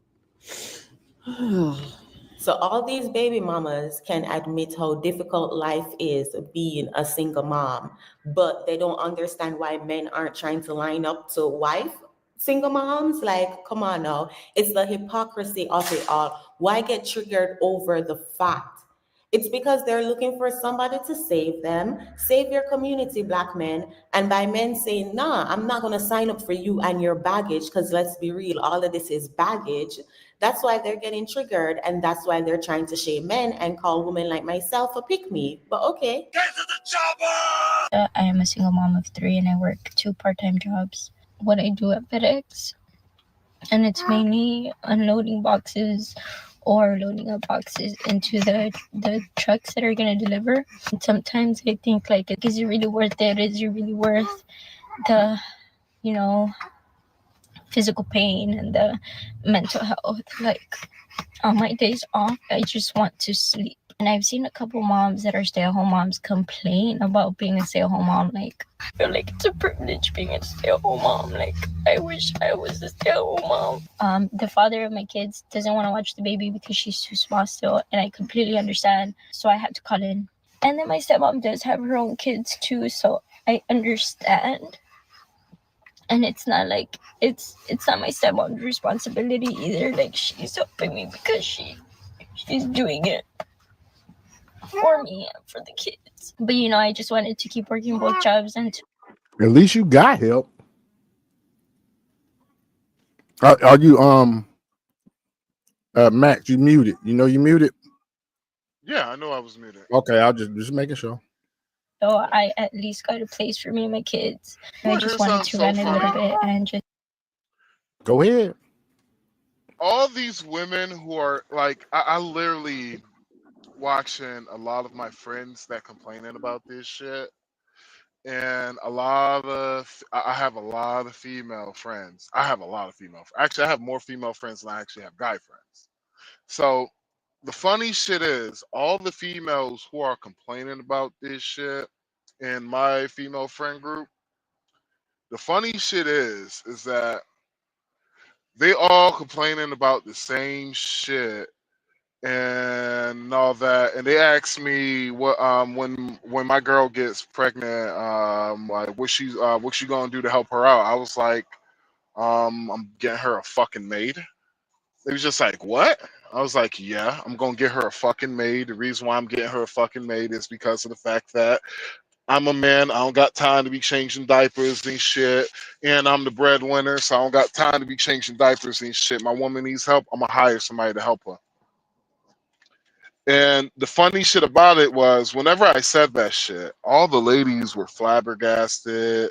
They were in shock, talking about how, wow, she is so lucky and shit. And I was just like, ain't luck. I was like, luck has nothing to do with it. It was the fact that she did something that most women won't do. She gave me grace, and I'm gonna give her back the same grace, but tenfold. And Damn right. so what I had to explain to one of my friends is, I was like, you realize the guy that you left for your baby daddy would have done the same shit for you too. What did she And say to that? hold on one second. Is that so? Okay, that is a 6. All right, that's a 6 reverse. All right, my bad. So my bad. I was just trying to get this weight. So the man that she cheated on her long-term boyfriend with was an ain't shit dude. The dude she was in a relationship with, good dude, good fucking dude. I knew it. I knew I was overweight. The dude she left her relationship for, yeah, the guy she cheated on. Well, that nigga is a silver engineer now. Silver fucking engineer. Damn. He makes, I don't know, quarter plus a year. And he was going to school to be an engineer. And right when she broke up with him, was like he had like a year and a half left. And right, that's right. Well, yeah, she broke up with him. It's the funny part. He didn't break up with her. She broke up with him. Women don't want protection and provision. They want a lifestyle. They want the excitement. They want a fucking movie. They want a reality show. That's what they want. Because you just told me this dude make a $250,000 a year. He has any provision that any woman would never need. He makes $250,000 a year now. They want that lifestyle. They want excitement. Why they keep choosing all these ain't shit ass niggas? Because they gotta always be on their phone, always check his shit, always the dopamine hit. Their relationship is a dopamine hit. Yep. And so I had to explain to all the females, I'm like this, listen here, shawty. Y'all have many opportunities of finding the right dude. And I was just like, yo, y'all pick y'all man with y'all pussy. That's what y'all do. Women are extremely influenced by their hormones. I had a female tell me, well, that's how she kind of picks all of her dudes. And I was like, why do you think you got 3 kids and you are still a single mom? I was like, so you telling me you didn't catch that hint one time? Not one time? And I was just Obviously, like, she got 3 kids. So no, she the didn't catch problem that bitch is, first, the problem is society told her she could do the same thing a man does. Mm-hmm. Nope. And society did not also tell her that, oh yeah, the reason why men could do this shit is only a select few, and the select few that do this shit, they still gonna be able to find a woman at the deadline. They still gonna. I'm like, as a men, see, men, our life is long. It like our life is long and dull. Like our which I guess you would call it, our sexual prime is long and is dull. But when he gets close to the end, our shit just make a goddamn. It just skyrockets like a motherfucker, right? For women, they shit. It's like you giving a 18-year-old keys to a Lamborghini. That shit is gonna be fiery and hot. That's the And it best way keeps to explain it. and it keeps increasing too. It keeps it. No, it slowly goes down, Yeah, after menopause. bruh. It's menopause. Remember, it's just a standard. That is just a standard for women. But remember, some women hit the end close. Some women hit the end. Hold on, what the Sooner. fuck? Sooner. Sooner, yeah. Like my home, like damn, I don't want to be dropping her name. Me and her, we had a we was talking because she was thinking about she didn't want to have no more kids, but her husband wanted one more, and because I only had one at the time, and so she was just like, you know what? I'm just gonna have the baby. I'm just gonna do it. I'm gonna have the baby. I'm gonna have my one kid. After she had her second kid, when she hit 30 years old, she found out the doctor told her like her ability to have kids, she can no longer have kids. Damn. Yeah, and so she always. That's the reason why her kid is named fucking Kelly. I'm trying to see. All right, here's my problem right now. Where I'm going through, right? I gotta make a fucking phone call too. I already got this shit taken care of. You might hold on. My bad. You might have to play this shit real quick. Go ahead. It's all good. Do Yeah, what I you gotta do. make a phone call. Let it out and talk. Y'all can say. What was her purpose of making that video? I'm sorry. What was her purpose of telling TikTok? Say what y'all want. I'm telling you, single moms have it the worst. Single moms have it the freaking worst. When it comes to taking care of your kid and making sure they good, you are the first point of contact. This is called consequences from your actions. So please. Do me a favor, please. Get out of here. Get out of here, man. I struggle being a single mom. Y'all can put on a facade. Y'all can put on a aesthetic across it. I'm upset every chance I get. I'm upset about it. If you're sitting around Googling how to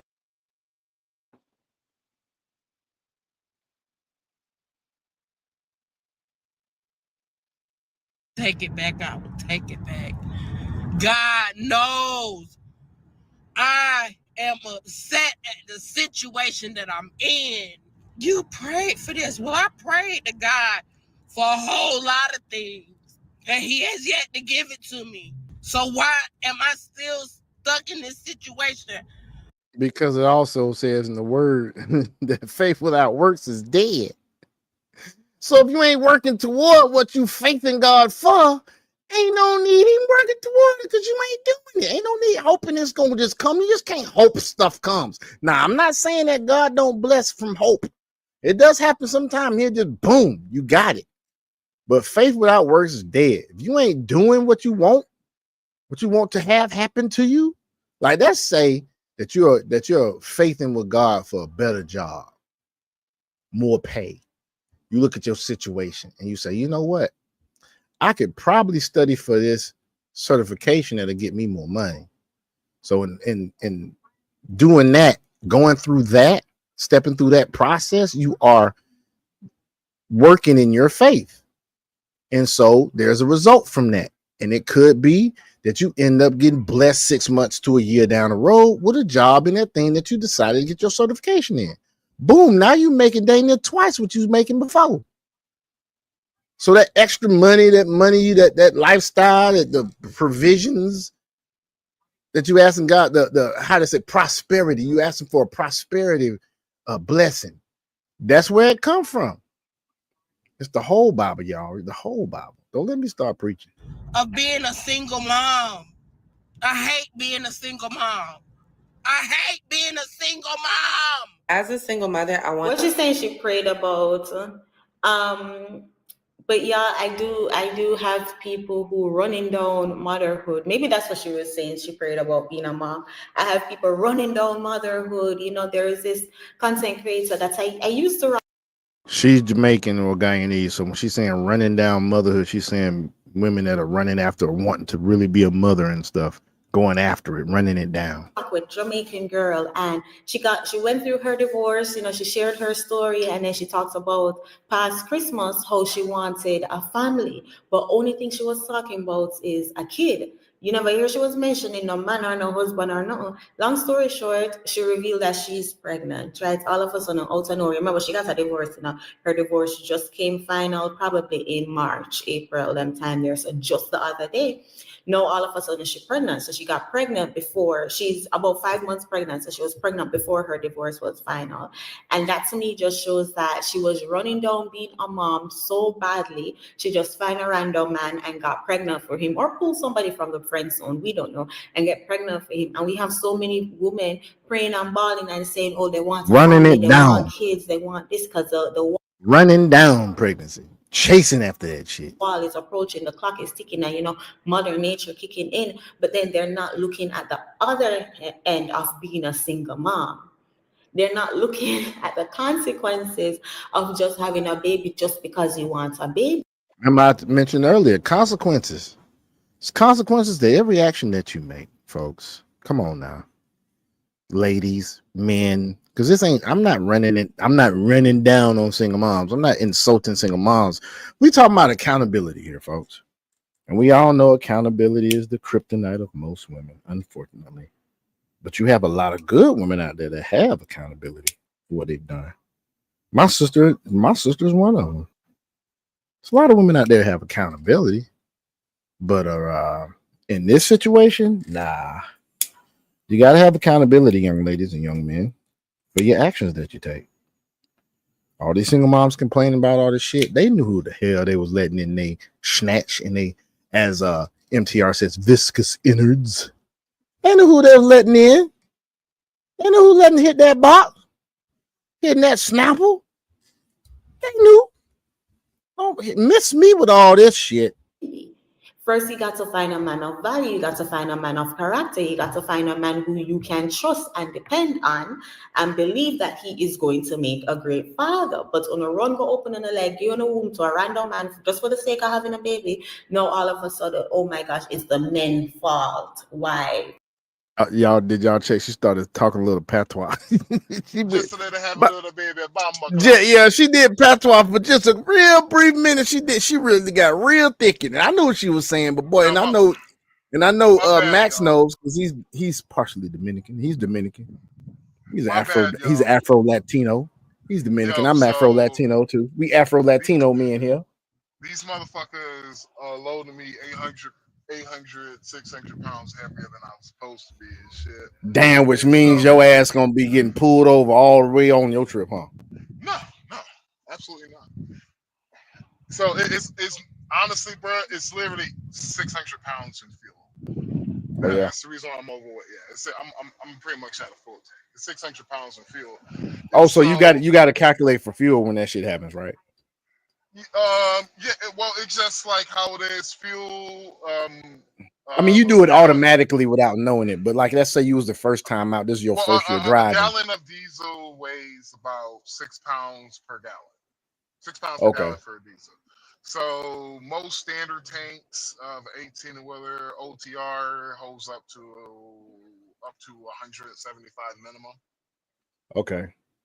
So you literally just do the math. Like, and for me, like basically, since I'm right here at a full tank, once I get close to half of a tank, I'm 600 pounds lighter. But I just need about 400 pounds because DOT will give you 200 pounds.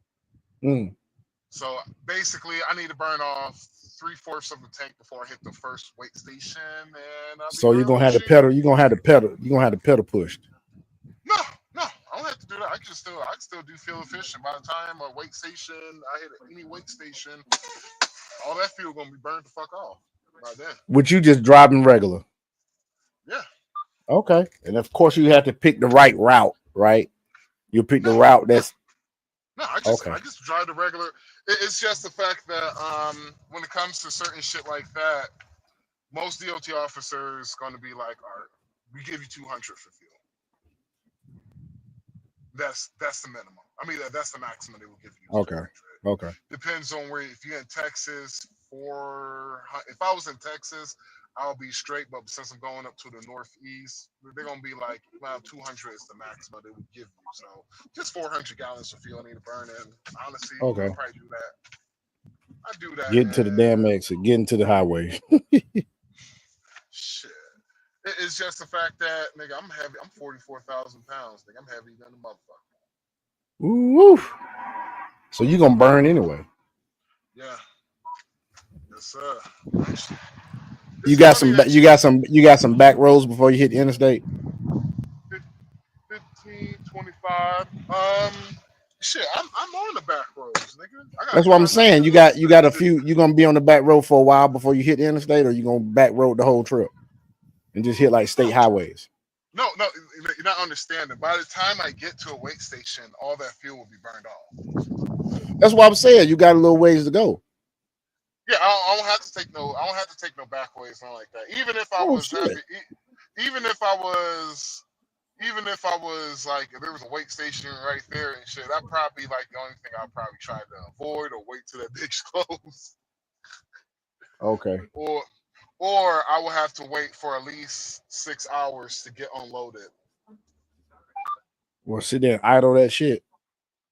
No, I'll have to wait. Literally, I will have to wait hours just to get unloaded so they could adjust the pallet. Oh, One okay. pallet. It's just one pallet. They probably have Okay, I feel you. Yeah. Okay. Let's see. But I'll pause it. All right, folks, let's go. Things are hard. Like what? To make this clear, I'm not bitter. I'm not depressed of our situation. I am simply overstimulated. Why? Because you get to be out here doing whatever you want to do and having fun and getting your child whenever you want to. And You mean how you was when you was out here spreading it, huh? You talking about like that? Trying to be like a man. We keep telling y'all can't do the same thing a man do. We're not trying to be chauvinistic in here. That's just the fact of the matter. We give you the dick, you take it. We are able to place our seed in you. You are not able to do that to us. If the shit was reversed, no homo, and the shit had to happen, pause, it wouldn't be that much shit going on around. It wouldn't be that many babies out of wedlock. Dudes would be like, hell no, you ain't getting this, or you have to protect yourself. Shit. me, I have to be the full-time parent by default. Mind you, all of the prophylactics that's out there that women can use, IUDs, pregnancy pills, Plan Bs, they even got female condoms, they got lubricant, they got spermicide in it. All of this shit, what do they got for men? Condoms, and I think they got a pill out now that you can take, and you got the lubricant that's got the spermicide in it. We don't have as much as they do.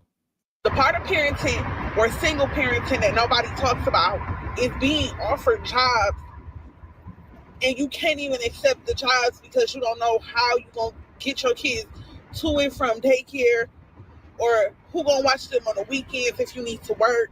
I absolutely love my kids to death, but if I could talk to the younger me, I would tell me to wait to have kids until I know that I either am financially stable or I'm having a team behind me that can help me, because everybody needs a community. Why did she not mention a husband? Man. Do me a favor, please. Get out of here. Get out of here, man. Your solution is a team behind you and financially stable. What do you think financially stable goes with? If you have a man that you chose, that you sat back and vetted him properly, then possibly you could have what you wanted and have a family. But you won't listen to folk. We'll listen to KS. And when you are alone doing this, it's the worst. And I'm not dealing with one, not two, but three men. You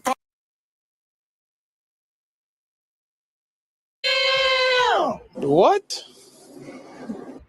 That failed to realize that they mama needs to work. What? She said something about she wasn't them 1 or 2 men. That's why I was playing it and see what the fuck she was talking about. Oh, you said 1 or 2. She said 1, 2, or 3 men. I don't something like that, dude. How many kids she got? I don't know, dude. I'm about to find out. My bad. It hurts me because I don't ask. I don't bother. I don't tell if the kids need diapers or if they needed shoes or if they needed socks or anything. She dealing with plural. She is dealing with plural now. I'm not that type of mother. Even if I didn't have food, I would go to a food pantry before I called them and asked them, hey, can you help me with food? Because you know food stamps don't always feed the kids. It hurts me to the core. The ghetto. I am a single mother of a 10-year-old. Please listen to the words that are about to come out of my mouth. If you do not have children currently, keep it that way. Please make sure you know who you are having a child with.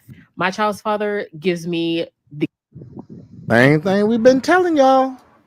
It's like this, bro. Same thing we've been telling y'all. Sean, it's like I said earlier. I already told my woman, I'm not changing a goddamn diaper. You got me fucking twisted if you think I'm checking. If you thinking I'm working 70 hours a week until my goddamn heart gives out, goddamn it. You think I'm touching a motherfucking diaper, touching the milk?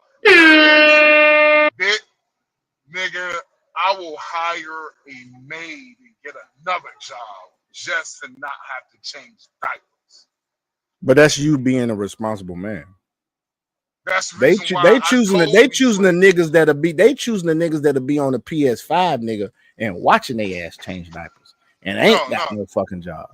They the women that these women they pick niggas just because of the fact that they got swag. They pick these niggas because I got swag. I like you got swag and all that shit. And I was just like, you realize swag will only get you so far with some men. I was just like, look at if the men. I was like, okay, if you got hardworking men around you, and if they don't respect that man. That should tell you that you picked the wrong fucking man.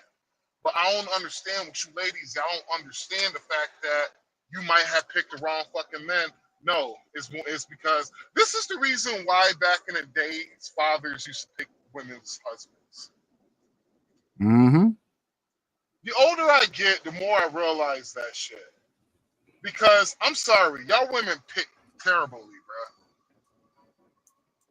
Y'all women pick terribly. Hell, even I can say the same shit for my girl, nigga. She had before me, nigga. She picked a terrible motherfucker. Mm-hmm. That's what they do. And I told her, nigga, you goddamn Kobe at the motherfucking line. There was 4 seconds left, nigga. And she shot that bitch and it went in. That's how she got my ass, nigga. Hey, I'm gonna tell you like this, and some of them women are doing the actual reverse. They got them buzzer beater babies. That wall make them choose the wrong man because they got them buzzer beater babies. They about to hit that wall and they ain't got no kid. A lot of them single moms out there too, which is even worse because now you are forced to make your choice. A lot of these single women weren't forced. They young as hell. You ain't hitting no wall. You just chose the wrong nigga. Well, it's funny how the wall is extended in the first world countries more than it is in third world countries.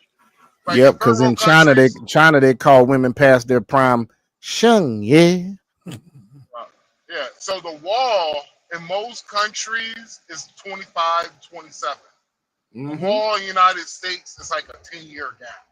If you over 30 in China, you are called a passed over woman. That's a sheng ye. 27. Sheng ye. You reach the age of 30, you ain't got no kids and no man, you sheng ye. Hey, they got a term for it in Latin America too. I just can't remember what it is. It's in my Dominican phrase book over here. Yeah. Yes, it is. And so, I think it's a baranya, some shit, bahanya, some shit. Because a Verona is a very nice looking woman. If a chick is a Verona in Dominican and Spanish, ooh, you got your one. You got your Verona. You got that. OAG. Welcome to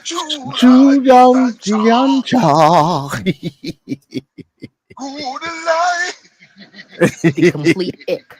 I think to myself, why did I do this to myself? Please, ladies, save your mental health. Kids are a blessing, of course. But we have a choice on how we bring that blessing into the world. Take it from me. Me, I live it. I can make myself and blah, blah, blah.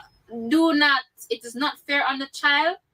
Because a woman, you cannot be a father and a mother. You cannot do it by yourself. Let's lay down with men who want to build a life with us. Let's lay down with men who see us as valuable women. Let's, respect ourselves a bit more as women. Why would do that to yourself? Why would that? My son would have beat up my pop. Eat that girl. Lord of mercy. And I'm so happy I got him. But boy, it's a boy, you stupid. I can't have a bad day. I can't have a sad day. I can't have a depressed day. If you think about it, don't do it. One thing I know. May I tell you, I'm telling you, there are so many women as I'm approaching that age, a lot of friends in that 35 age group, but there are a lot of them who just going out there and just having a baby with a man just because they want a baby. It's going to turn around and bite them, but you can't tell them no because everybody I do their own life. But shout out to Goody. No, it's more. See, hold on, pause real quick, Sean. It's more fucked up than that. They realize that there's a possibility that they ain't gonna be able to get a man. So a lot of these ladies realize they gotta have a baby for retirement. So a lot of y'all motherfuckers are retirement babies. So I'm not gonna sit here and act like women didn't know this shit. Yeah, these bitches knew this shit. So a lot of them, they having what you call it buzzer beater babies. Those are basically their retirement babies. They gotta have somebody to depend on in order whenever they get old. Wow. Because us men, we know that if we do not have a collective of a family, we know that either we're gonna have to pay our way at the end, or we're gonna have to walk, or we're just gonna have to walk in some goddamn hole and just die somewhere in the woods.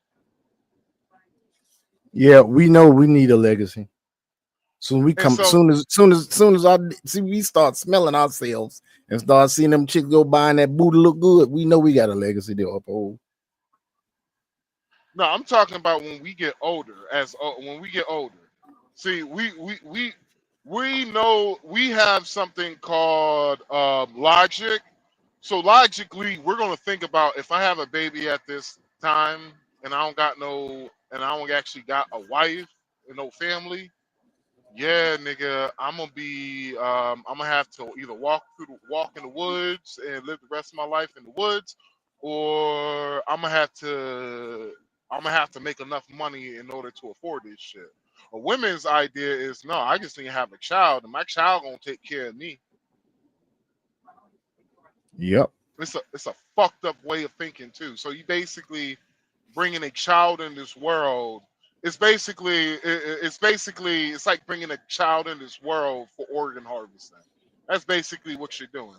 You're putting that pressure on that child just because you piss poor and mismanage your life. It's a damn shame. Well, it happens all the time because I'm gonna be real. My mama thought I was gonna do the same shit.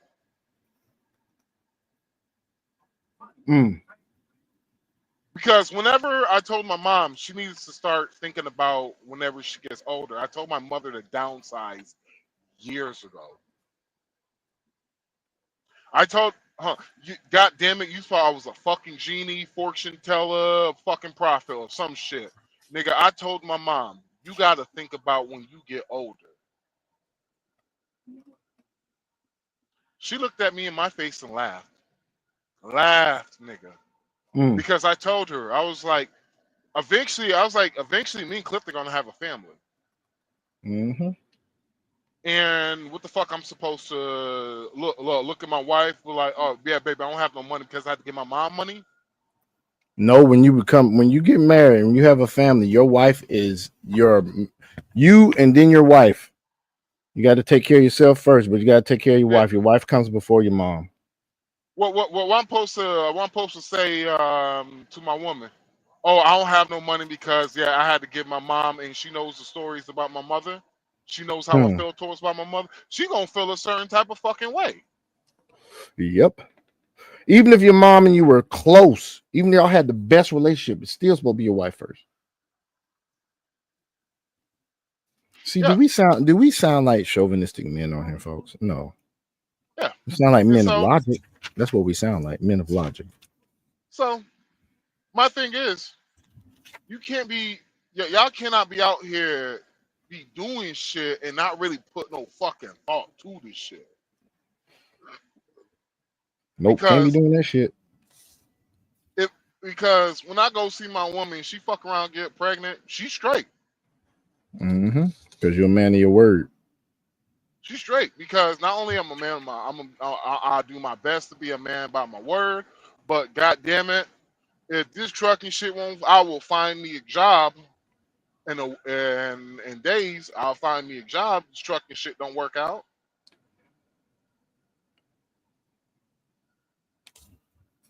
I move the fucking. I'll figure some shit out. It ain't gonna be Figure it hard for out, me to nigga. figure some shit out. Figure it out, nigga. But that's because I have my mind together. A lot of these niggas, man, a lot of these dudes that these women complain about, ask them how long they men been on the job. Ask them how long their baby daddy been on the job. Ask them this shit. Ask them that shit. Ask them why the reason why you had a baby and the man and he's no longer there. Ask them the reason why they left their men. Because I getting tired. These women keep saying men are the reason why there's so many single mothers. But when you ask these women, why the fuck did you leave your man? In Dominican Spanish, the word for a woman who is older than 40-ish and not yet married is a jamona. Jomona. Jamona. Yeah. I had to find that shit though.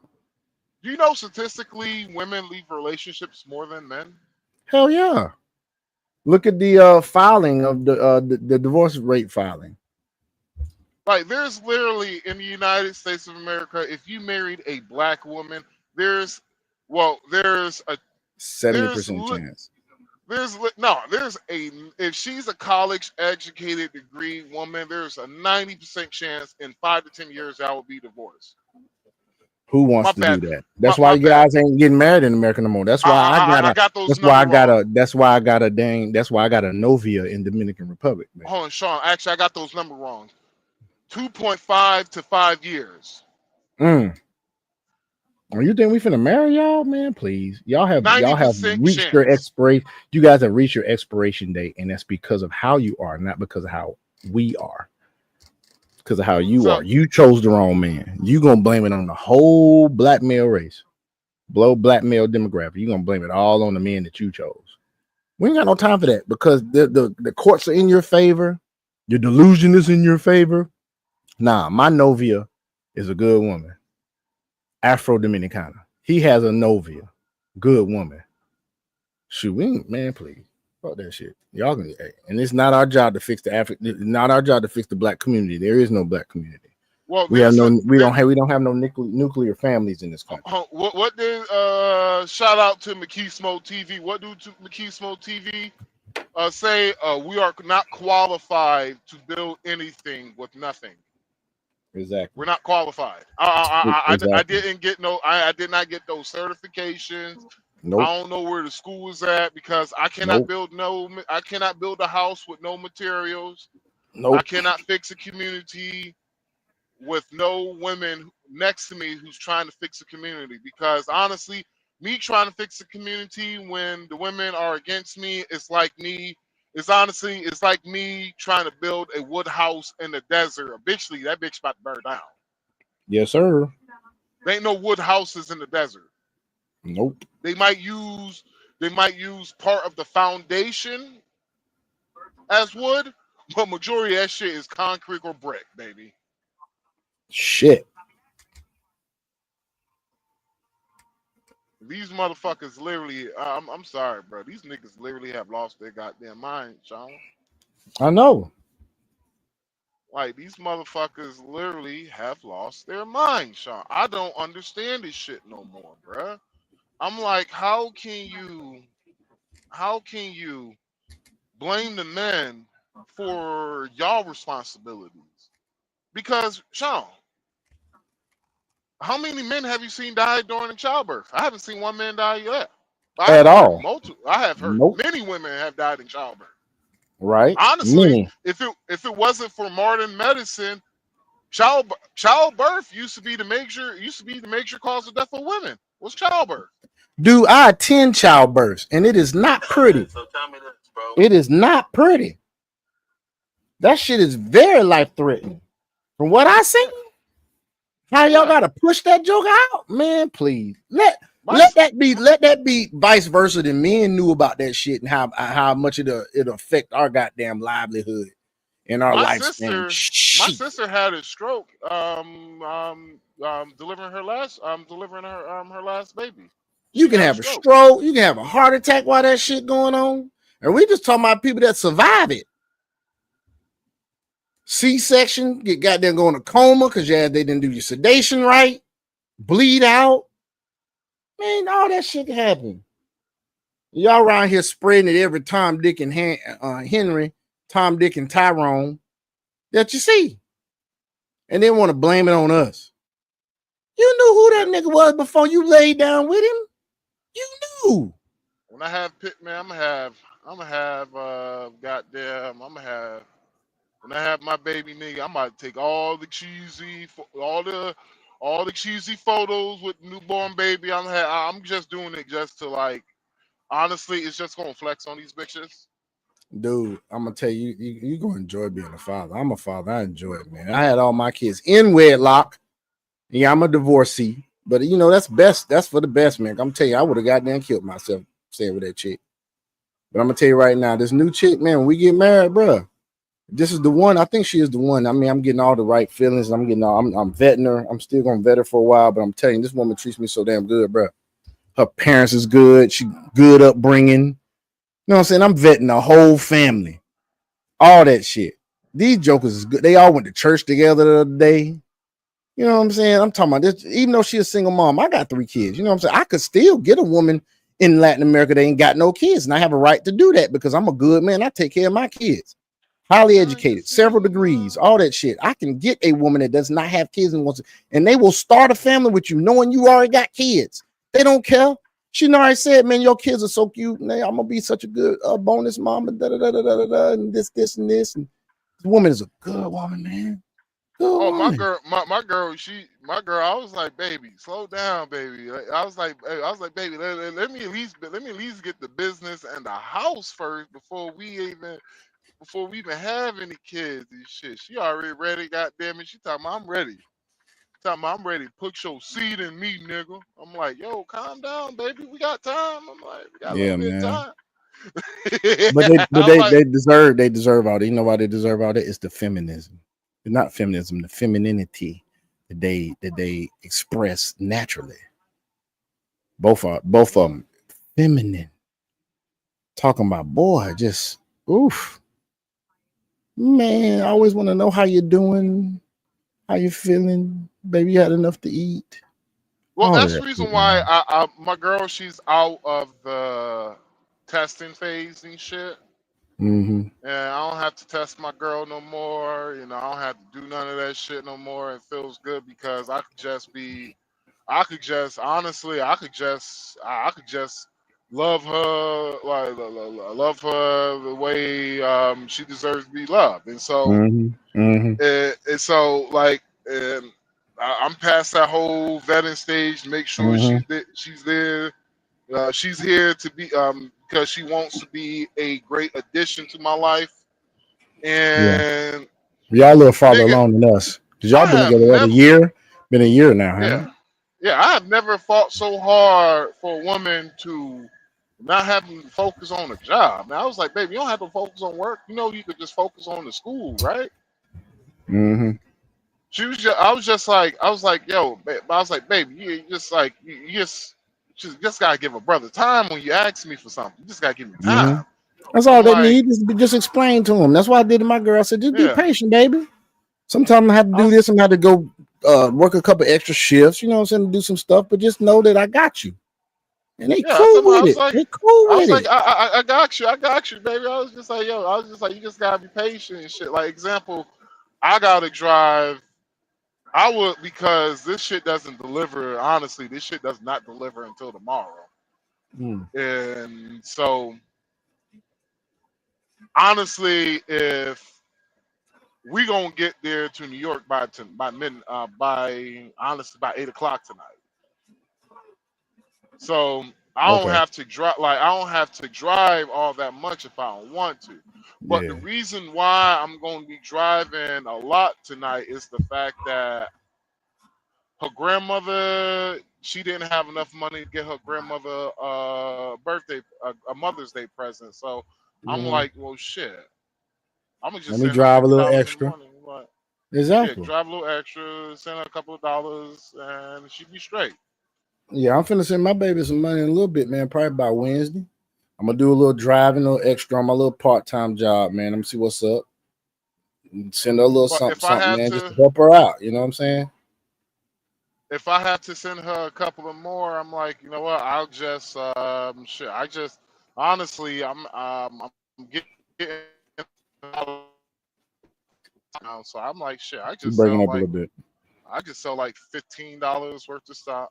Okay, I'm breaking up. You know, you good now. Am I still breaking up?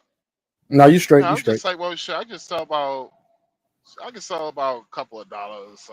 No, the stock. Couple of Send her some dollars shit. of my. Well, it's literally Like like like a example. meme coin, like a meme coin. I'm probably gonna day trade a little couple meme coins.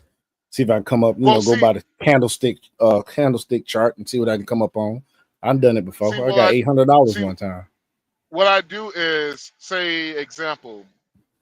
I Short I puts have and shit. I have money that I save for. I have money that I save for long. Ooh, excuse me. I have money I save for long term. I have money I save for short term, and I have my bullshit money. So Mm-hmm. whenever like it's basically money I can spend on whatever and don't have to worry about anything because it's just money I'm a bullshit around. So Mm-hmm. because of the fact that ain't nothing that I really want to buy. So I just been throwing my bullshit money into like a little stock or something like that. And so until I figure out something I want to buy, at least I could make some money off of it, right? Right. So my bullshit money, it has grown because of all the shit what happened with Trump, with tariffs and niggas panicking and shit. That shit has grown up to like 50%. So I'm like, well, shit. If I don't have enough money, after all the bills and all that shit, because my accounts stay in the negatives, all the time. Thank God I don't have overdraft fees like they used to, but my shit stay in the negative all the time. But the reason why my shit stay in the negative because my money have a name for it. My money is working all the time. Mm-hmm. And so there's times to where my income ain't coming in quicker than the money is being spent pretty much. I'm not spending it on like bullshit. I'm literally investing Right. because if not, my money would just sit there in the bank and gain only 4%. Right. So I'm having it always working and doing something and shit. And sometimes, I milk what is it? The cart before the horse. Sometimes Mm-hmm. I have the cart I have the horse before I got the cart. God damn it. So, but yeah. So that's what happens, ladies, when you get a fucking man who's actually about some shit. Because I got homeboys who got like 4 kids. I can't really call them homeboys no more. I call them associates because they do shit that I won't even do. Like I have motherfuckers who are probably a year older than me bragging about, oh, they got a job now. I'm like, nigga, that's something you're supposed to do. No one didn't tell you that. And you had a Exactly. mother and father. I just took You some had of two. my while you was talking about that shit, talking about your money working for you. I had to take some of my money that my percentage increase in XRP, and I put it in stable coin just for now. Then I'll probably go buy some more if it drops again. I ain't touching my XRP. You know the reason why I ain't touching my XRP, bruh? I It's got just $70-something in cash. I have the same fears that I have with my Doge, bruh. Oh I yeah, would have been a Dogecoin millionaire if I would have not touched my shit at all. I know, right? If I would have not touched a goddamn thing, I would have been a Dogecoin millionaire. And to motherfuckers who's like, well, how would you know you would have been a millionaire? Because I had up to like I had like 7 million in Doge just chilling. And when that shit hit like 0.003, I sold most of that shit and went on vacation. I feel you. No, nigga, you don't feel me, bruh. Because nigga, if I would have just hold on for like 6 more months, bruh, I would have been a multi-millionaire, bruh. Damn. Yeah, nigga. If my sister wouldn't have died, nigga, I probably I will have a bunch of I would probably have millions, bro, right now Crazy, it's crazy, man. because my sister passed, man. I'm gonna be real with you, bro. I was heartbroken, bro. I I was bet you like was. I wasn't going like it wasn't easy when my sister passed, right? Mm-hmm. So I remember I was drunk one day and dude was talking about Bitcoin. And he was just like, yeah, Bitcoin just hit a new all-time high. Hell yeah. And I was just like, oh, where? I was like, how much is Bitcoin right now? He was like, 36,000. I was like, $36,000. I was like, oh shit. And I was just like, fuck, where the hell I put that hard drive at? I know I got some Bitcoins on this shit. God damn. And then I was like, hey mom, I was like, yo, I was like, yo, is Tally Storage still there? And it was just like, no, they got rid of it. And I was just like, don't tell me. I'm just like, don't tell me y'all got rid of everything. She was like, yeah, they turned it over to the storage unit place. I was like, no, are you serious? They was just like, yeah. And I was just like, fuck. So basically, I got about 8 Bitcoins. No, I got about 16 Bitcoins somewhere in a dumpster. Hard drive. Damn. In a cold wallet. On a cold wallet. That's crazy, dog. That's crazy as fuck, man. No, ain't crazy, nigga. It's fucking bullshit, nigga. Yeah, it is bullshit. Yeah, but yeah. So that's the reason why I'm glad I'm more wiser and more more mature because that shit ain't never happening again. Nigga. Exactly, Now. and it shouldn't.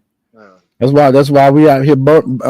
Too bad Dragon couldn't make it to us tonight, but we about to finish this up, y'all. We've been going a while, and we're gonna finish this up and get on that Bitcoin, y'all. Always attend this, these sessions, man. You're gonna have some crypto stuff we talk about. Accent. For a fact, I would never be a baby mama.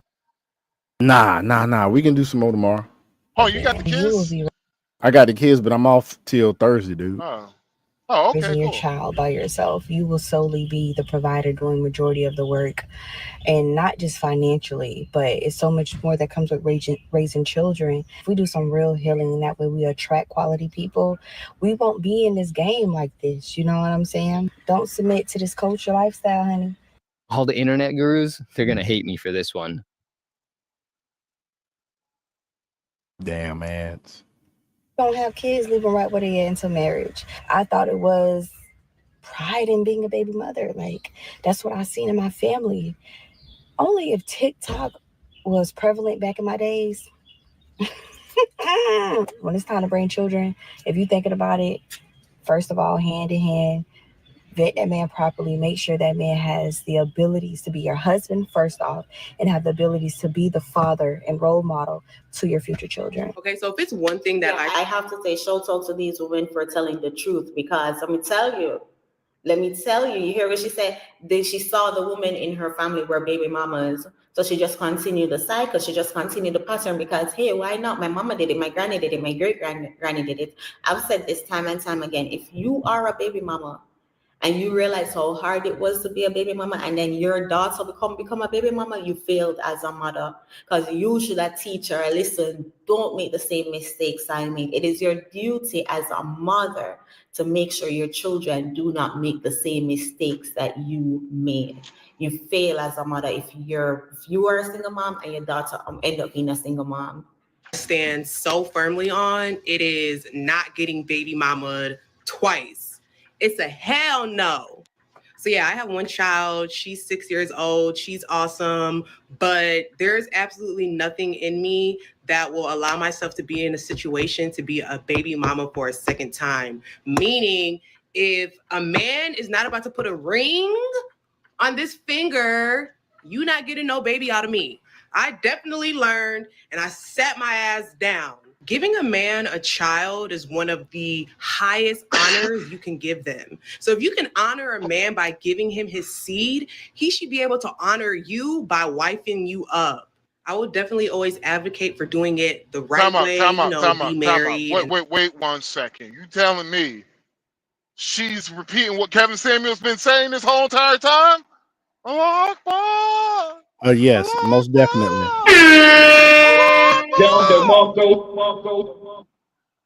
Exactly. You sitting here telling me Kevin Samuels was right? Who you with? Exactly. Shit crazy, man. This shit is funny, bro. It's like this nigga Kevin Samuels remain undefeated even beyond from the fucking grave. This nigga remains undefeated. Like, Sure ladies, does. how the fuck did you not know that shit was not I need to take my blood pressure medicine. I know, right?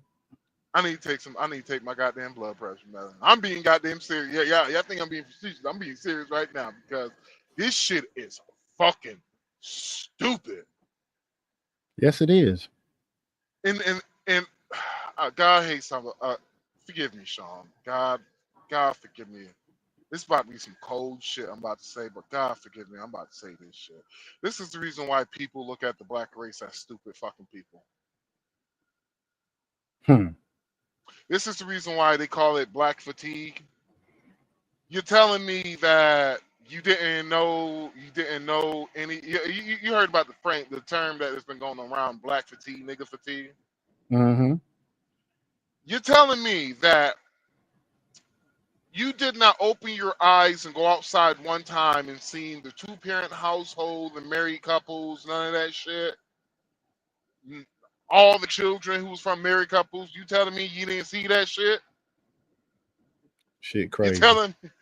You're telling me you gonna sit here and tell me that you didn't think maybe I should have an adequate father to have this kid?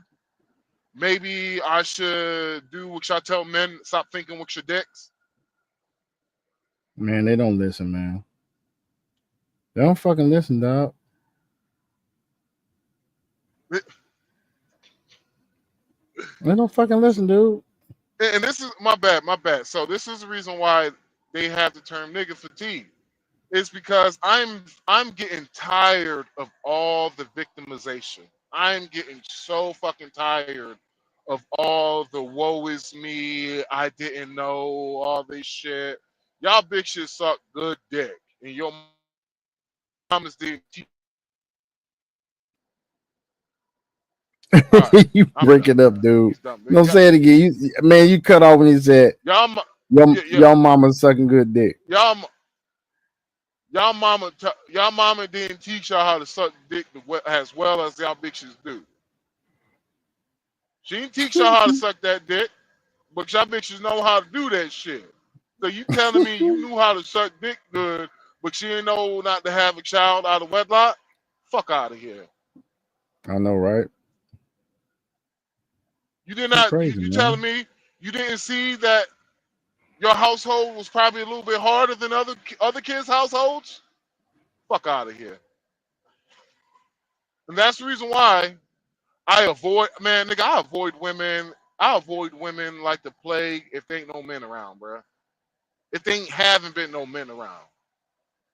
Like example, with my girl, the reason why there ain't no men around in her family, because all them niggas dead. Granddad dead. Only person they got alive is uncle, and that nigga and he a young uncle, and he's getting married.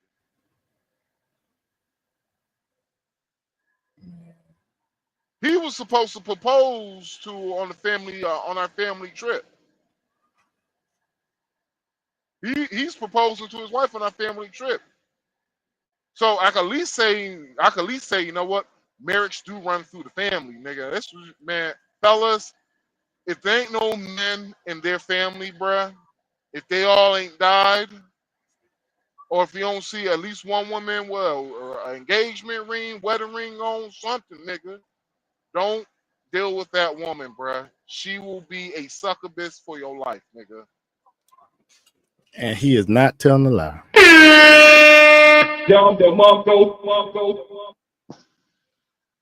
A succubus, nigga. She will suck you dry in multiple ways, nigga. Yep. Sure the fuck will. Shit. Any comments, Sean? Nah, man. I'm about to wrap this. Yeah, we're gonna wrap this stuff up, man, and we're gonna get on off. And then have kids. Again, a marriage doesn't solidify anything. Like the man can still up and leave you, can still end up being single, a baby mama, whatever. But I mean, there's just certain security that marriage will give you, right? And also, I mean, anytime I come on social media, single mamas, baby mamas, always getting bashed. And I'm sick of it. So why would I allow that to happen to myself for a second time? And this is coming from It's already happened, sis. It's already happened. Calm down. But it's not even getting bashed, it's telling the truth. Because a lot of baby mamas will listen to this video, and though they can relate to her, they will say, oh, you're bashing baby mamas. Like, ma'am, sit down somewhere. Stop it. Get some help. Do you want to know where to invest $1,000?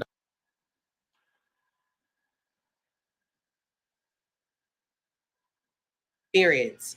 If that man is not wifing you, don't give him no baby, and stand firmly on that, because I'm standing firmly on that. My next go around whenever I have another child. If I'm not married, no baby. Time out. Her next go around. Yeah, her next go around. I heard that shit too. Fucking idiot. Yeah, I blind your ass too, you stupid bitch. So her next go around, so she a single mom already. You know what, bro? I'm done with this shit. I'm done with. Man, dog, did we really didn't talk about the whole Diddy shit with what these niggas talking about with the whole Cassidy and shit. We didn't, did we? We can talk about that tomorrow, I guess, man. Well, if you don't mind, me just a little quick interjection with this shit. We could just do Go like ahead, man. 5 minutes because ain't that much to talk about.